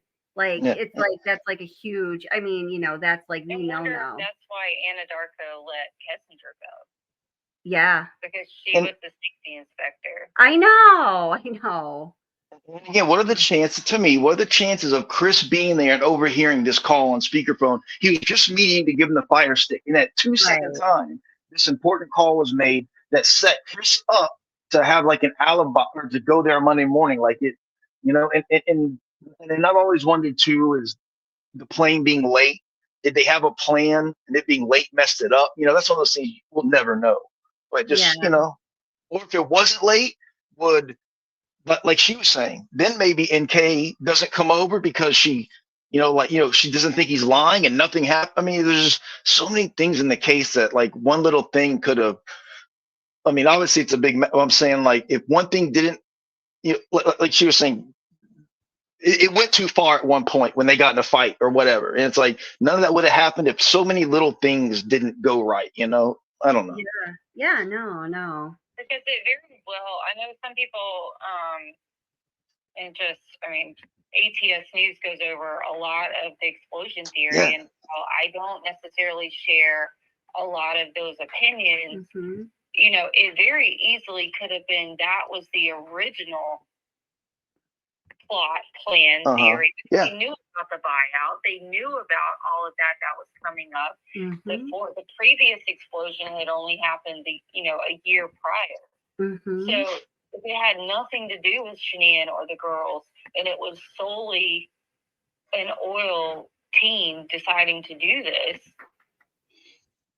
Then they're all mixed in it, and then that flight gets delayed. that flight delay, and then suddenly one flips out thinking that, oh, he's bailing on the plan at the last minute. Yeah. And she shows up, and then all hell breaks loose. And then Chris has to take the fall because it was his fault that everything fell through. Well, in regards to go ahead. That was why I always thought, she was picking, which is so weird. Remember, she used that weird term, like she was housing or she was like doing something for her friend. That it was like her friend was coming over, and she was like, "Yeah, I'm housing my friend for the weekend or whatever." Hosting. Yeah. So, but that girl looked just like Shanann, and I always thought she was supposed to drive the Lexus out there. People think it was Shanann, but Shanann would really have already been passed away. Well, anyway, that like we were saying, so many did their plan get messed up? And yeah, I don't know. I guess we'll never know. But like we all say, we all think Chris should be there. I just think there should be some people with him. I agree. Now, in regards to the oil theory, I just put this little video out just recently. The text messages that we are looking at are an exchange between Chris Watts and his coworker from Anadarko Petroleum, Troy McCoy. This is a video recording of a member of law enforcement scrolling through the text exchanges on Chris Watts' phone. There are some critical questions we can ask as we are looking at these text messages between Chris Watts and Troy McCoy. The first one for me is, why does this video recording even exist? As far as I know, there are no other video recordings of somebody scrolling through messages on someone's phone who's involved in the case, whether it be Chris Watts, messages between himself and another person, such as Shanann or his dad or Nichol Kessinger. Nothing like this exists. So why is there a video recording of this person scrolling through these messages, specifically between Troy McCoy and Chris Watt? Do you guys get my point there? This is the only video recording that the investigators did of scrolling through messages as they're looking at messages between Chris Watts and Troy McCoy. There's a freaking video. We haven't seen that before. Like, why is that? That's, to me, a question. But here, just see what it says here, and then you can answer it if you want. Another thing I noticed as I was looking at these messages are two images that appear right next to one another in the sequence of these messages. One image is of Alexis. The other image is of an explosion from an oil field. You may or may not know that Chris Watts' wife, Shanann Watts, drove a Lexus. Although her Lexus was white and the picture of this Lexus is black, it is quite a coincidence because the picture of the explosion right next to it in the sequence reminds me of the many theories about the murders in the Watts case that involve the possibility of an explosion having been part of the plan at some point.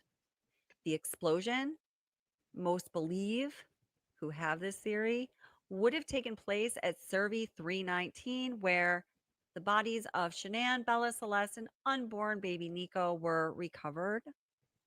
And the reason for the explosion would be to cover up any evidence of this crime, in hopes the persons who committed this crime, their hopes that they could get away with murder.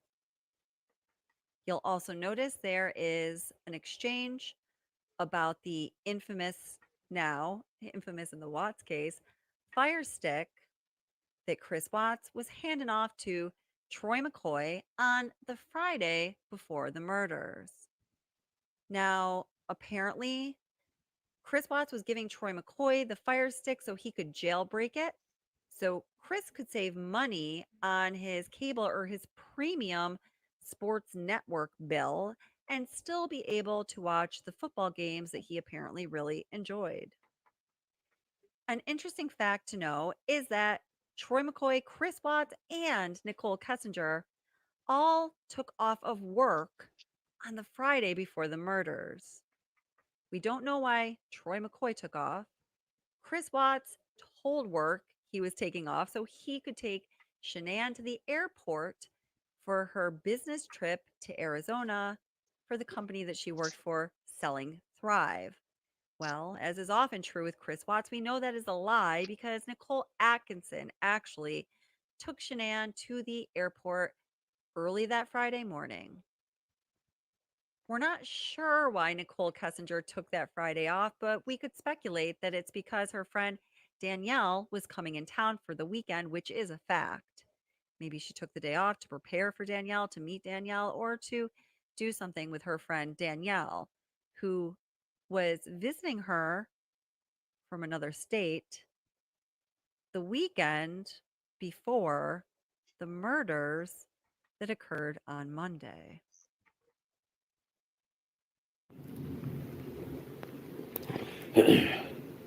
So do you know Chris went to any other wells before he went to this 319? No, sir, I don't. But if you guys need to verify that, you can check his card site. It's called a card site, or actually it's called a geotab nowadays. Oh, okay. Narco has a geotab, Yeah, yeah, inside of all of our vehicles. Okay. So it tracks everywhere we go, how fast we're going, whether or not we're wearing a seatbelt, if we take a call over Bluetooth, everything. Okay. So.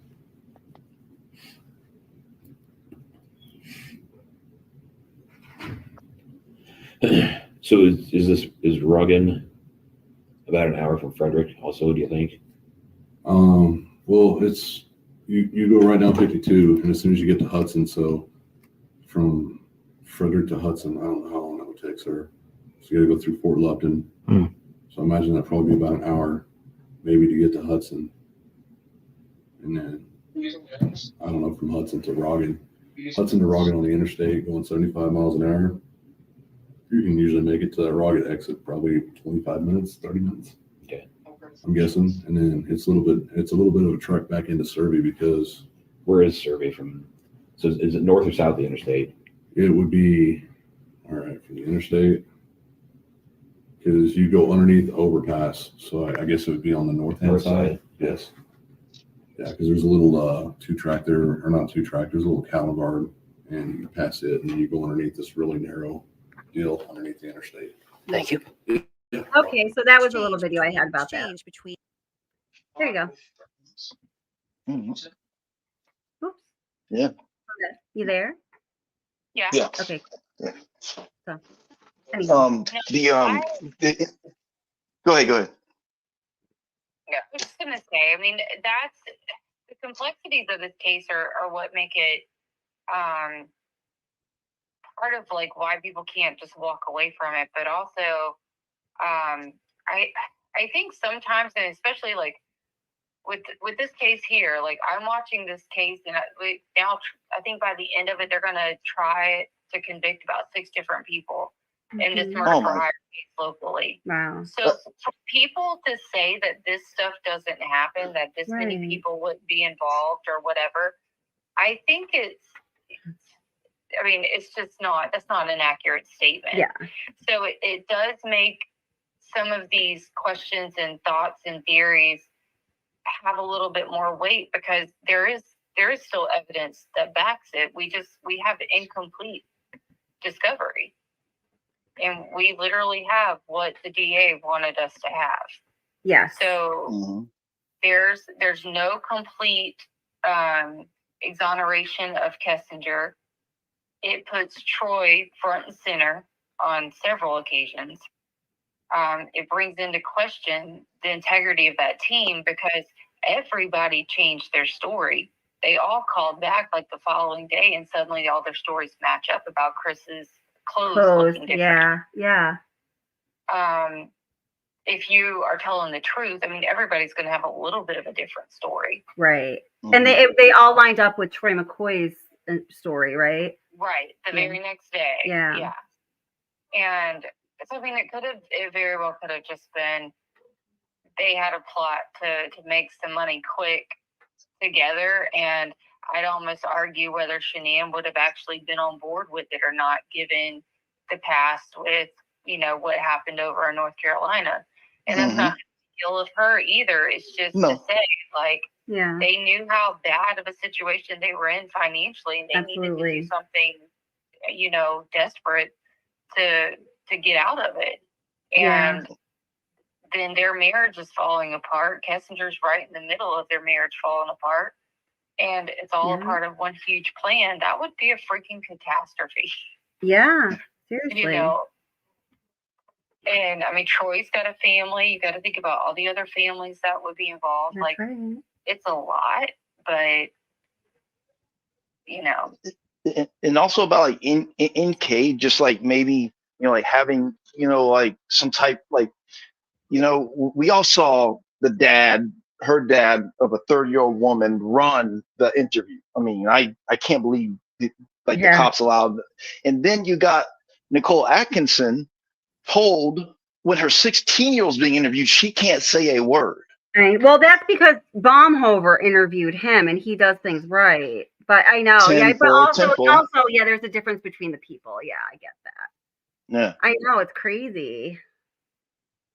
I think Baumhover's comment speaks volumes, and that is, he was at the time that they were pushing Chris to confess, he was on a phone call. And he was trying to get off of that phone call because he realized there was so much more that they had not uncovered yet. Mm-hmm. And he was trying to get down there to stop them from pushing the confession. Yeah. And he couldn't get to him. Chris confessed before he got there. Yeah. Oh my God. Oh. And I really believe that's why Baumhover suffered as much as he did. Yeah, because he feels like he almost had the power to change the course of Yeah. And he knew so much more. Yeah. Oh. Yeah. That will always sit with me. I mean, NK. Go ahead. No, I was saying, the night, you know, like in this one, you know, I think they're onto him and stuff, but you know, they remember when they called to get like the girls' height and weight and all that stuff because they thought they had maybe seen they had seen him. Like that was at like 2 or 3 in the morning, and they had to call him like twice. He was on the phone with Nichol Kessinger, and then like she was on speakerphone, like she was listening to everything the cops were saying. Like the time of the calls lines up and everything. It's you have to kind of go if people aren't aware of that, you kind of have to go through step by step because all the little pieces are in Discovery somewhere. But it looks pretty damn certain she was on that call with him on speakerphone, right? Yeah, and also like to me, that's an odd an odd time to call someone for that, unless maybe you know they're up and you know like Nichol, maybe she was in. I'm saying maybe she was in. Like I get it's important, but they call it 2 and 3 in the morning just to get like their height and weight. Like I just found that odd, and the fact that you know she was on speak. I don't know, like they just. I think they were checking up on them. They wanted to see the status of their phones, the status of their locations. I think they were definitely that was an excuse. That was an excuse to call him. I believe so. Okay, yeah, I definitely because I would have thought they would have already had that way before anyway. So yeah, that makes sense. Scars, tattoos, marks, or whatever. Like you, I mean, like I don't know. Yeah. Yeah. To go a little bit further, I'd be curious to hear what your thoughts are about his response. Oh God. Unless I'm sitting down with my children's birth certificate with like their height measurements, or not even birth certificate, but like their most recent doctor's visit with their height and everything like that, I couldn't even tell you how many inches my kids are. It was off the top of his head because if you compare him to their last, like Shanann posted the medical records all the time. If you compare them to their last heights and weights, they're all like totally wacky. It was off the cuff. Okay. Yeah. The only time I knew my kids' height is like when you go to the fair, and if they're high enough to ride a ride or something like, unless that had just happened, I wouldn't know the exact. Oh yeah, he was just short of 36 inches, whatever. Yeah, I wouldn't know off the top of my head. Well, he's like 40 pounds, 40 inches, 42 pounds. He just made it up. Yeah. I'd be like, he comes up to my shoulder. I know. I'd be like, I don't know. Ask about you. They're only about this. He asked Nichol Kessinger. I don't know. Yeah, he didn't know that. He didn't know that. the other one that, like, again, I'm not trying to say fun because it's not, but one of the theories that I find the most interesting is, so like NK's dad, like if you say Google's name or whatever, like he has some ties in North Carolina, and like there's some property and stuff. And remember, Shanann was working for that auto place, and like they got in trouble for like embezzlement, stealing money and stuff. And Dirty South Wheels. yeah, and and remember she built that like 20, however old she was, 23. She built this like $200,000-$300,000 house. It had been broken into a couple of times, and again, this is a wild theory. It's just one of those things. It's again, it's not fun in somebody's life, but just if you're into true crime, is that some of the money that was stolen was Kessinger's dad, and that they were on like a mission to ruin Shanann's life. And that's kind of why all the research was done before, you know, like why they were Googling her name so long before, was trying to find her, and then, you know, going, getting a job with him. And then again, you know, in her house being broken into, they're looking for stuff. It's one of those ones that I'm not saying I believe it, but it's it's just like, it's just, it's weird. Yeah. I mean, I don't know. That's a little bit out there for me. I agree. I agree. It is out there. I'm not saying that's true, but there's a lot to think about. Yeah. Because if you're in crime stories, it's just it's the thing. Yeah. Like the thing is like with Kessinger, I did some digging and mapped out locations in North Carolina, and they, like, her grandmother lived within a 45-50 minute drive, easy. I had heard. Now that you say that, I had heard that. Whose grandmother did? So I did a video where I mapped it out. Kessinger. Almost a perfect circle, and it interlocks with NASCAR Tech, Shanann's new house that she built. Everything puts, like, I've always questioned whether Kessinger was one of the girls that talked to Chris very, very early on. And there was an incident, and Chris mentions it in the prison interview, where Shanann caught him talking to another woman on the phone, and she lost her freaking, like, she Right. on him. Yeah, and he's like, "What? I can't even have female friends." Yeah. Right. And he's like, "Well, I guess not like that," or something. And I've always questioned, you know, that happened in North Carolina. Not long after that, they got married, and then, you know, they moved. They were already in Colorado before they got married. So they were only engaged, I think it was like 10 months. 10 months, 11 yeah. months. Yeah.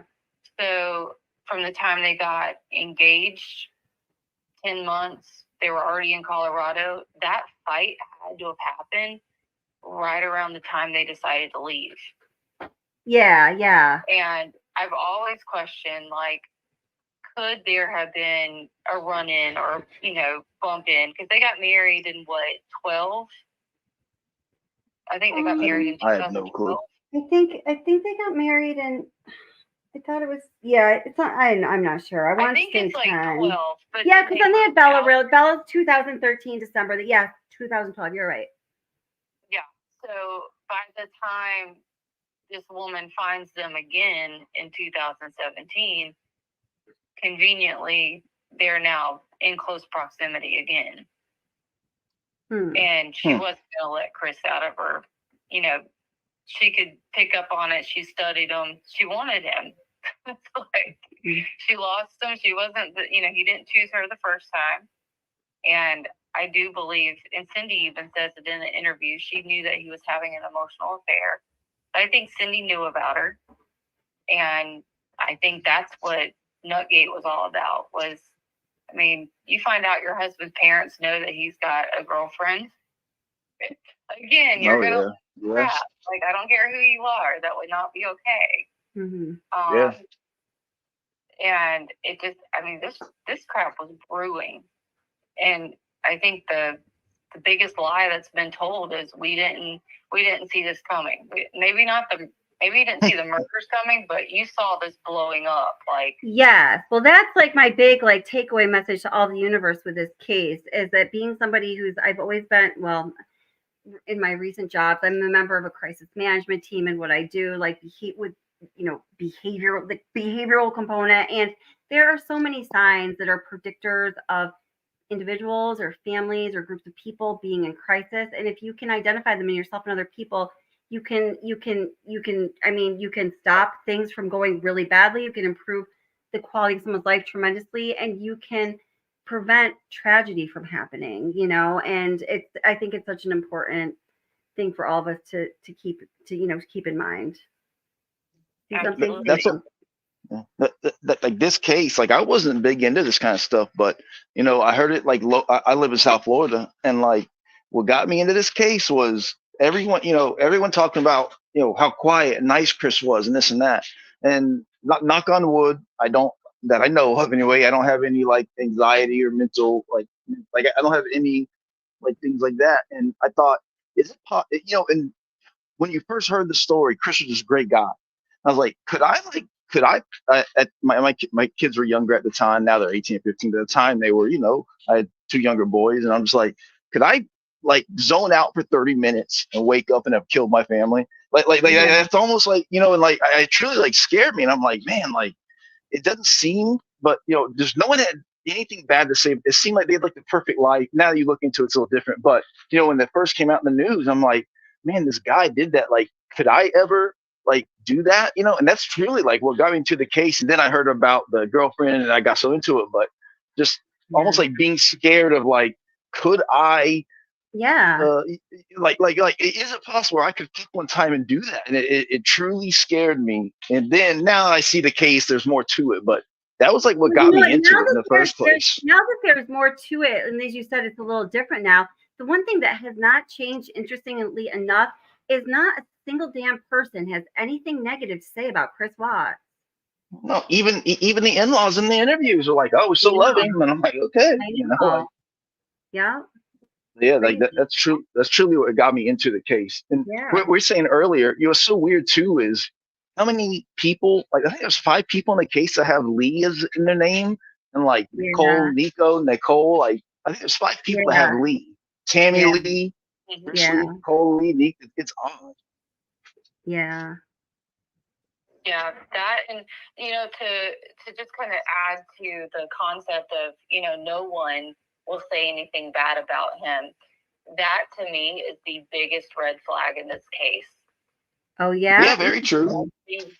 That's the biggest red flag in this case, because that to me tells me that nobody has seen him like genuinely be himself. Right. Nobody truly knows him. Yeah. Because I'll give you the shirt off my back, but you go ask somebody a little bit about me and they'll tell you like, don't mess with their kids. Yeah. You know? Yeah. You know, I'll holler at somebody in traffic. Right. Like, you know, and it doesn't necessarily mean that it's bad, but like we've never heard those comments from people. Right. Absolutely. Yes. You're right. Even my best friends will be like, "She's one moody motherfucker. Watch out." Mm-hmm.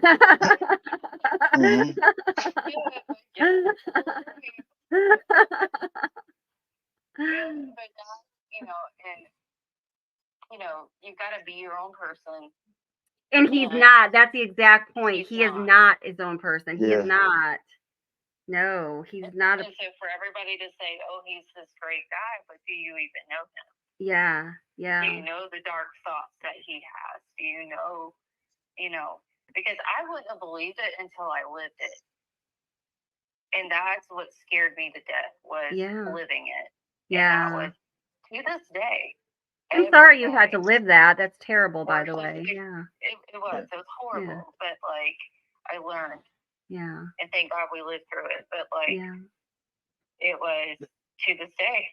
People will not believe if I don't have recordings of the stuff that we were dealing with behind closed doors, no one would believe it. Wow. Yeah. And so, and that happens so much. Yeah. And I've, that's so horrible. I hate God. I know. There's 50 billion married men on there. Yeah. And I, met up for coffee with somebody one time, and during that coffee moment was when I was informed that said person was married, and I'm like, what the hell? Of course I was like pissed. I was like, are you kidding me? Like, this is wasting my time. Like, obviously whatever. And he told me, he's like, we just don't want to mess the Christmas card up. He's like, legit, no joke. Wow. She's doing her thing, I'm doing my thing, and it's just too much to try to explain to people like why we would even get a divorce. And it's crazy, but I see it on dating apps all the time. There'll literally be people on there with their wives and their, you know, in their pictures, like, oh, we're just That's doing weird. fun exploration thing. I'm like, delete. Wow. I'll be single forever. But nobody talks about those things. You know, they're still taboo, but they're blazingly like right in front of you. Yeah. Very good point. So the magic of Just social media and societal breakdowns. Seriously. You know. just thinking about. Sorry. No, go ahead. I'm just thinking about your fight thing. You know, like when impossible happening. I truly, it makes a lot of sense. And just thinking about like Shannon or Chanel, whatever. Like, imagine like your husband, like two women, and you would be assuming he's gonna help you, but he doesn't. Like that must have been like a fear, like a question that you've never felt. Like you're fighting with a girl, and your husband hurts. Just thinking about what was going through her mind, like must have been like, holy, like Chris is gonna help me. That's my man. Like that must have really like hurt her, like so, like you said, just shocked. Like what is going on, right? Like that. Man, that would be a terrible situation. Absolute. It runs through your body quick. It's a quick numbing effect. Is the only way I know how to put it. And yeah, I mean, it's the ultimate betrayal, and it's happening right in front of your face. There you go, betrayal. Yeah. That's horrible. And so that's why I think you hit the nail on the head earlier when you said the whole, please Father, forgive them for, they know not what they do. He's talking about him and somebody else doing something to her and trying to project that forgiveness so that he can carry on. Yeah. Somebody said that in chat. Yeah, I think that was a few people said that. I didn't consider that. I think that sounds that's very interesting to me. Very well could be what happened.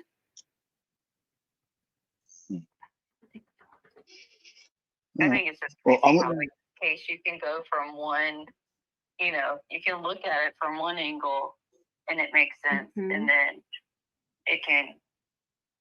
And I hate that about the way the DA put out the discovery the way they did and stuff, like with all the half-truths and redactions and stuff, because they knew what they were doing. Absolutely. And now he's like, oh, Nichol Kessinger didn't do this, and leave me alone. All right, well, you big baby, you're the one that created this whole problem. You didn't do your freaking job. Yeah, and supposedly it's no. I remember. I'm talking to you. Yeah, I know, right? What's that? The case against his wife, or the assailant that attacked his wife that choked her. Yeah. Looks very similar to Chris Watts. Oh, is that so? Huh. Wow. Glasses, hair, everything. It would be like weird. Looking at another version of Chris Watts. Oh. And basically, the case happened before they got together, and Ruark represented her and prosecuted him. And the narrative was the same. Was he went in, assaulted her, choked her, and so he had already kind of gone through the process of it takes this much time to do X, Y, and Z. Right. It was like he was retelling his wife's.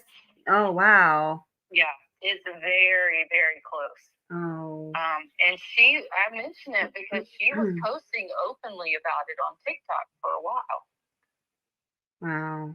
And when I pulled up the picture, I was just like, you've got to be kidding me. But it's in one of those videos. I can't remember which one. Wow. Yeah. Pull it back up. But he does. He could be like his older brother, or I wouldn't say twin, but very, very close to it. Wow, that's really crazy. Ew. So I could totally see how, Ruart looking at Watts, he was facing the same man that attacked his wife those years ago. I'm gonna go ahead and hop on back. I'm gonna hop on down, but I appreciate you taking the call. Appreciate you taking the time. Thank you thanks for for coming up, everything. Keith. Always a pleasure having you up here, and always love it when you're in chat. All right, I'll see you later. Bye. Yeah, awesome. All right, my girl. I think I'm gonna have to wrap this up because it's been 3 hours, and Mama be exhausted. And oh, by the way, that was Muck Boys or Keith up with me, and the other person right now who doesn't have an icon because she's on my phone is House Huddle, who has a channel, and it's awesome. So definitely go check out House Huddle's channel. And isn't she so smart too? It's great to have smart people talk. I've really enjoyed the conversation. I hate it Me that I too. haven't really read too much in chat. I've been trying to peek over there at it, but I get distracted and then I lose my train of thought. No, it's okay. I'm following it. I try to always follow it, but if and there, I know you want to read it too, but I'm trying to. Yeah, it's good. It's totally a good chat. And yeah, everyone in chat, you guys had really great insight and great ideas and questions. And thank you so much for being a part of it all. And moderators, you are the bomb. Thank you. I know your job is hard sometimes, and I really appreciate all of you guys. So, absolutely. They did a great job in chat. They cleared up really quick. Yeah. Oh, God. Yeah. I don't know. Well, I'm going to hop off too and let you wrap up the live. But awesome. Well, thanks so much for coming up. And I'll email you. Let's stay in touch. I have some questions for you. Yeah, absolutely. Yeah. All right, sweetheart. Have a good night. Take care. All right. All right. Good Bye-bye. night, guys. All right, everybody. Let's see. Color notes in the color. What? Agent Coder's notes in the lover column. Oh, that's right. You're right. That's a for real comment. Okay. So, the handwritten notes, Agent Coder's handwritten notes, correct? There was a column that said lover, talking about, Nichol Kessinger, and just writing notes about the lover, or the relationship to Chris Watts and the lover, right? And the last entry says, don't let her go down. That's right. You know what? I haven't looked at that or thought about that in so long. Really interesting. And there truly is no other, in my opinion, there's no other context to be found accompanying that note, right? That's weird. Man. Oh, hey, McJay, how are you doing? Welcome. I hope you had a good night off. I told everyone in the beginning that you were over Watts Island for a little while, so you weren't going to be here. Hi, Angel D. Did you just get here too? Were you guys partying without me? What's going on here? Oh, oh my goodness. What best friend doesn't know the age and birthday of their friend when asked? And people have said that. I know the age and the birthdays of all, I don't know. I can think of 1, 2, 3, 4. I can go out as far as my 5 best friends. I have a best friend and then 3 that are just really close. Yeah, so I would know that, but I guess not everyone would. I don't know.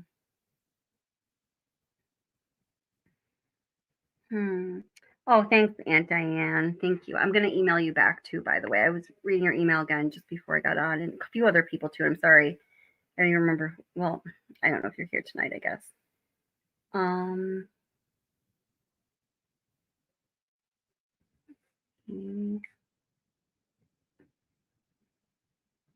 It's up and back there so early.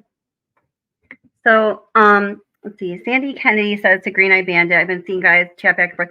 By the way, I know I saw that some of you think that there's something weird with young Nick. I don't know, man. I work with teenagers. I know you guys know teenagers too. You have them, you work with them, you know them, you've seen them. You were one once. I know knowing teenagers is not something that's exclusive to me, but I just feel like he has mannerisms for a boy his age. I don't know, but that's just my opinion. So, Sandy says, Green Eye Bandit, I never understood how Nicole Atkinson dropped off Shanann Watts 2 a.m. and she was up and back over there so early in the morning and calling the police. It just doesn't make sense. Well, remember, first of all, they were all jacked up on Thrive.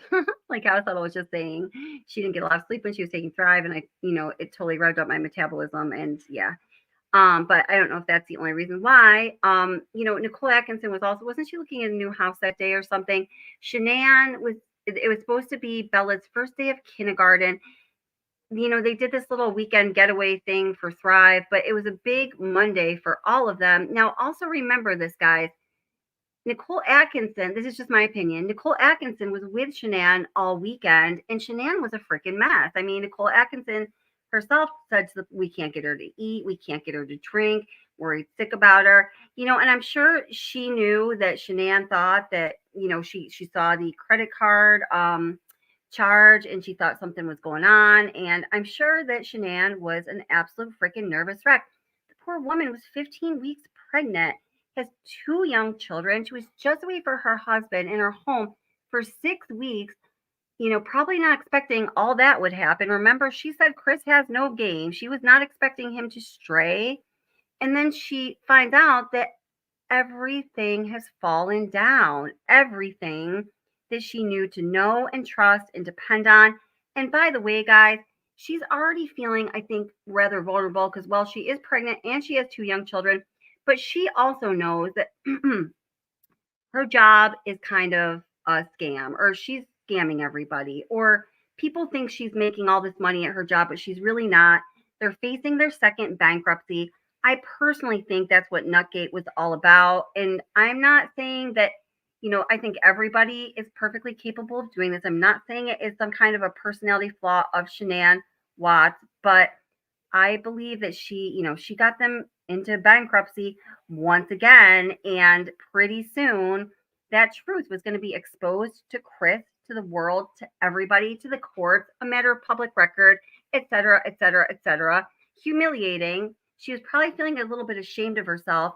She probably was a little panicky, like, oh my God, what did I do? I took $10,000 out of Chris's, 401, whatever it was, IRA, some retirement situation.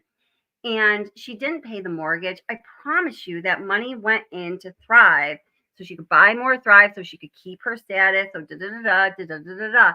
This is how the MLMs go. It's just how it is.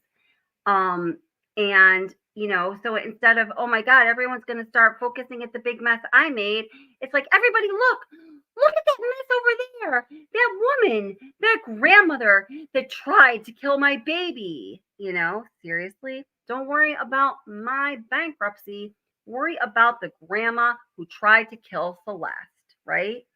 So, 4OK, thank you, Greenland Bandit. I've said so many words tonight, they're just not even making sense to me anymore.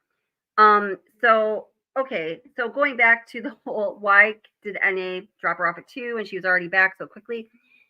You got to keep all of that in mind. Plus, remember, Nicole Atkinson is friends with Shanann through Sandy. She knows Shanann because Nicole Atkinson and Sandy Rusick worked at a salon together when Sandy and Frank stayed out in Colorado for however long they did with Shanann and Chris and Bella when she was pregnant with Cece, or maybe just had Cece. I can't remember the exactness of it.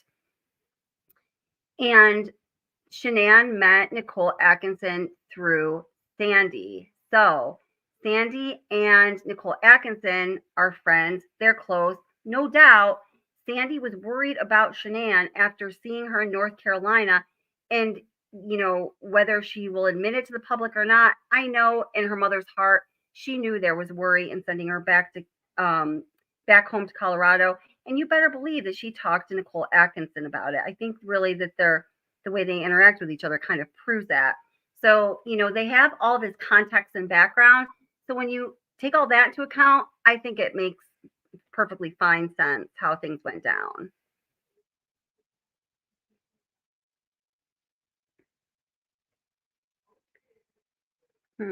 Oh, that's interesting. The Lucky Charms text was Monday. It was actually 2:44 on Monday, which was the same time as Watts was talking, or Watts was in Nate's living room. You had to, I can't talk the math right now, but it was Monday, just to answer your question, at 2:44 p.m. And so let's see, how do I pronounce? I can't even see anymore, so I'm just gonna call you Jay. Welcome. Says, if Lucky Charms conversation was on Monday, she obviously set up that text as an alibi to cover the fact that she actually knew the girls weren't alive. So, you know, what the text itself says is, can't really see it here, but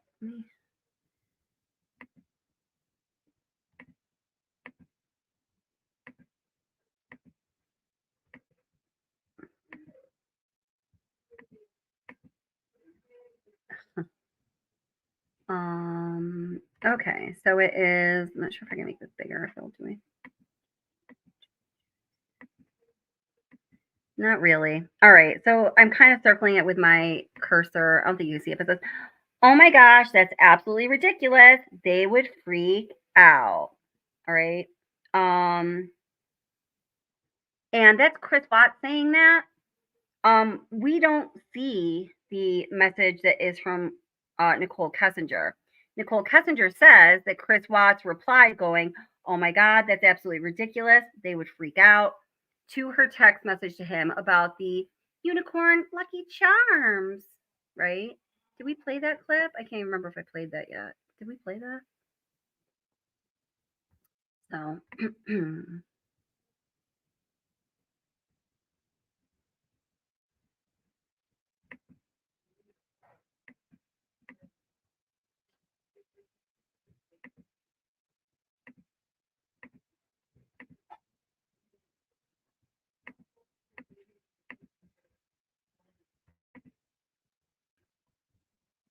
Monday morning at 2:44 p.m. So that's an afternoon, Monday. Does that sound right? I was at work when I texted it to Okay. him. So that fits. Okay, so then it is in order, so it is in order. So And this is makes the sense, 12th. because that's Sunday, right? That's Sunday. Okay, so they're in order, they're just missing. I don't know if this is in order, I'm not sure exactly what this is referring to. I think this one at the bottom, this, oh my God, that's absolutely ridiculous, they would freak out. That, do you remember when I told you, like, I was always trying to, like, incorporate his kids and stuff? I mean, even if it wasn't, like, directly, like, me and him, but just, like, I was always thinking of cute stuff when I'd see stuff, and I was like, oh my God, little girls would like that. I would show him, and I found this box of Lucky Charms that was unicorn Lucky Charms. Okay. And I thought they were really cute.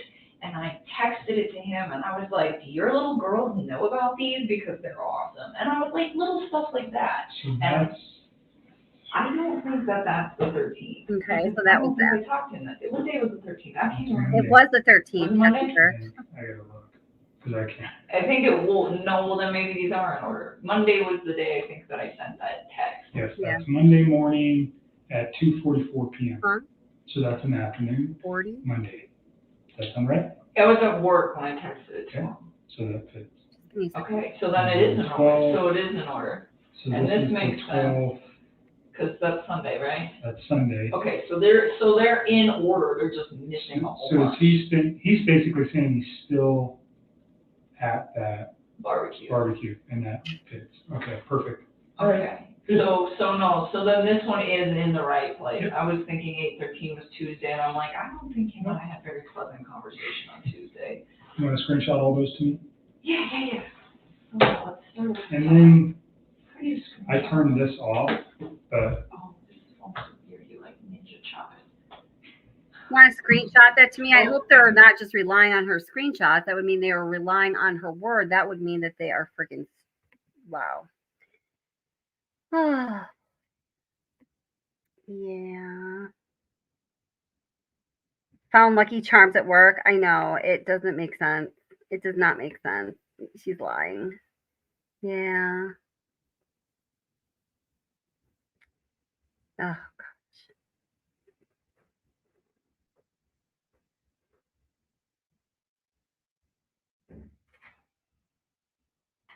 All right, guys. So I am going to, in fact, get wrapping up. It's been like a really great live. It's been wonderful to have all of you guys here. Again, thank you so much, moderators, members, subscribers.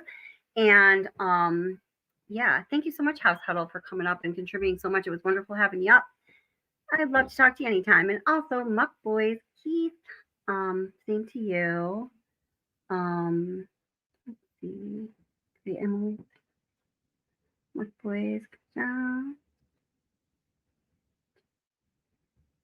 glad you like the chat, Atlas. She's probably freaking out in code. Yeah, of course, anytime. Yeah, MK, Villaverde, I think you're right about that. So.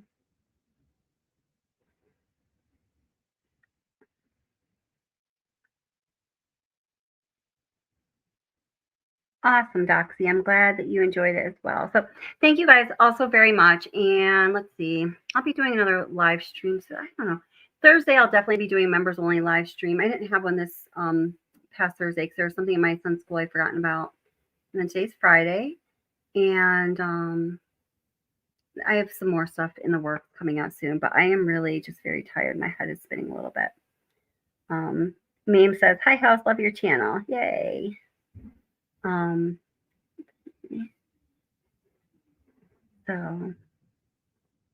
Okay. All right. Yeah. I don't have anything more to say because I'm really tired and my son needs me, but you guys are awesome. And I thank you guys so much for being here. So remember to lock your windows and your doors. Get a security camera. It's really a best practice, right? And most of all, remember, life is hard. So please, please, please be good to each other, be kind to each other, and most of all, be good to yourself because I know that you absolutely deserve it. All right, everybody. Good night, and I hope to see you very soon. And again, thanks so much, guys. House Huddle, Muck Boys, moderators always, members, subscribers, everyone just checking us out for the first time. Please go click like, and I hope you subscribe because we want you to come back, and I hope that you want to come back too. And also go check out House Huddle. Also, Ara. Is Ara still here? It's probably been a long night for her. What other channels do we have in chat? Crime Pod. And that's all my brain's doing tonight. All right, everyone, go rest your brains too. I'll talk to you soon. See you soon. Bye.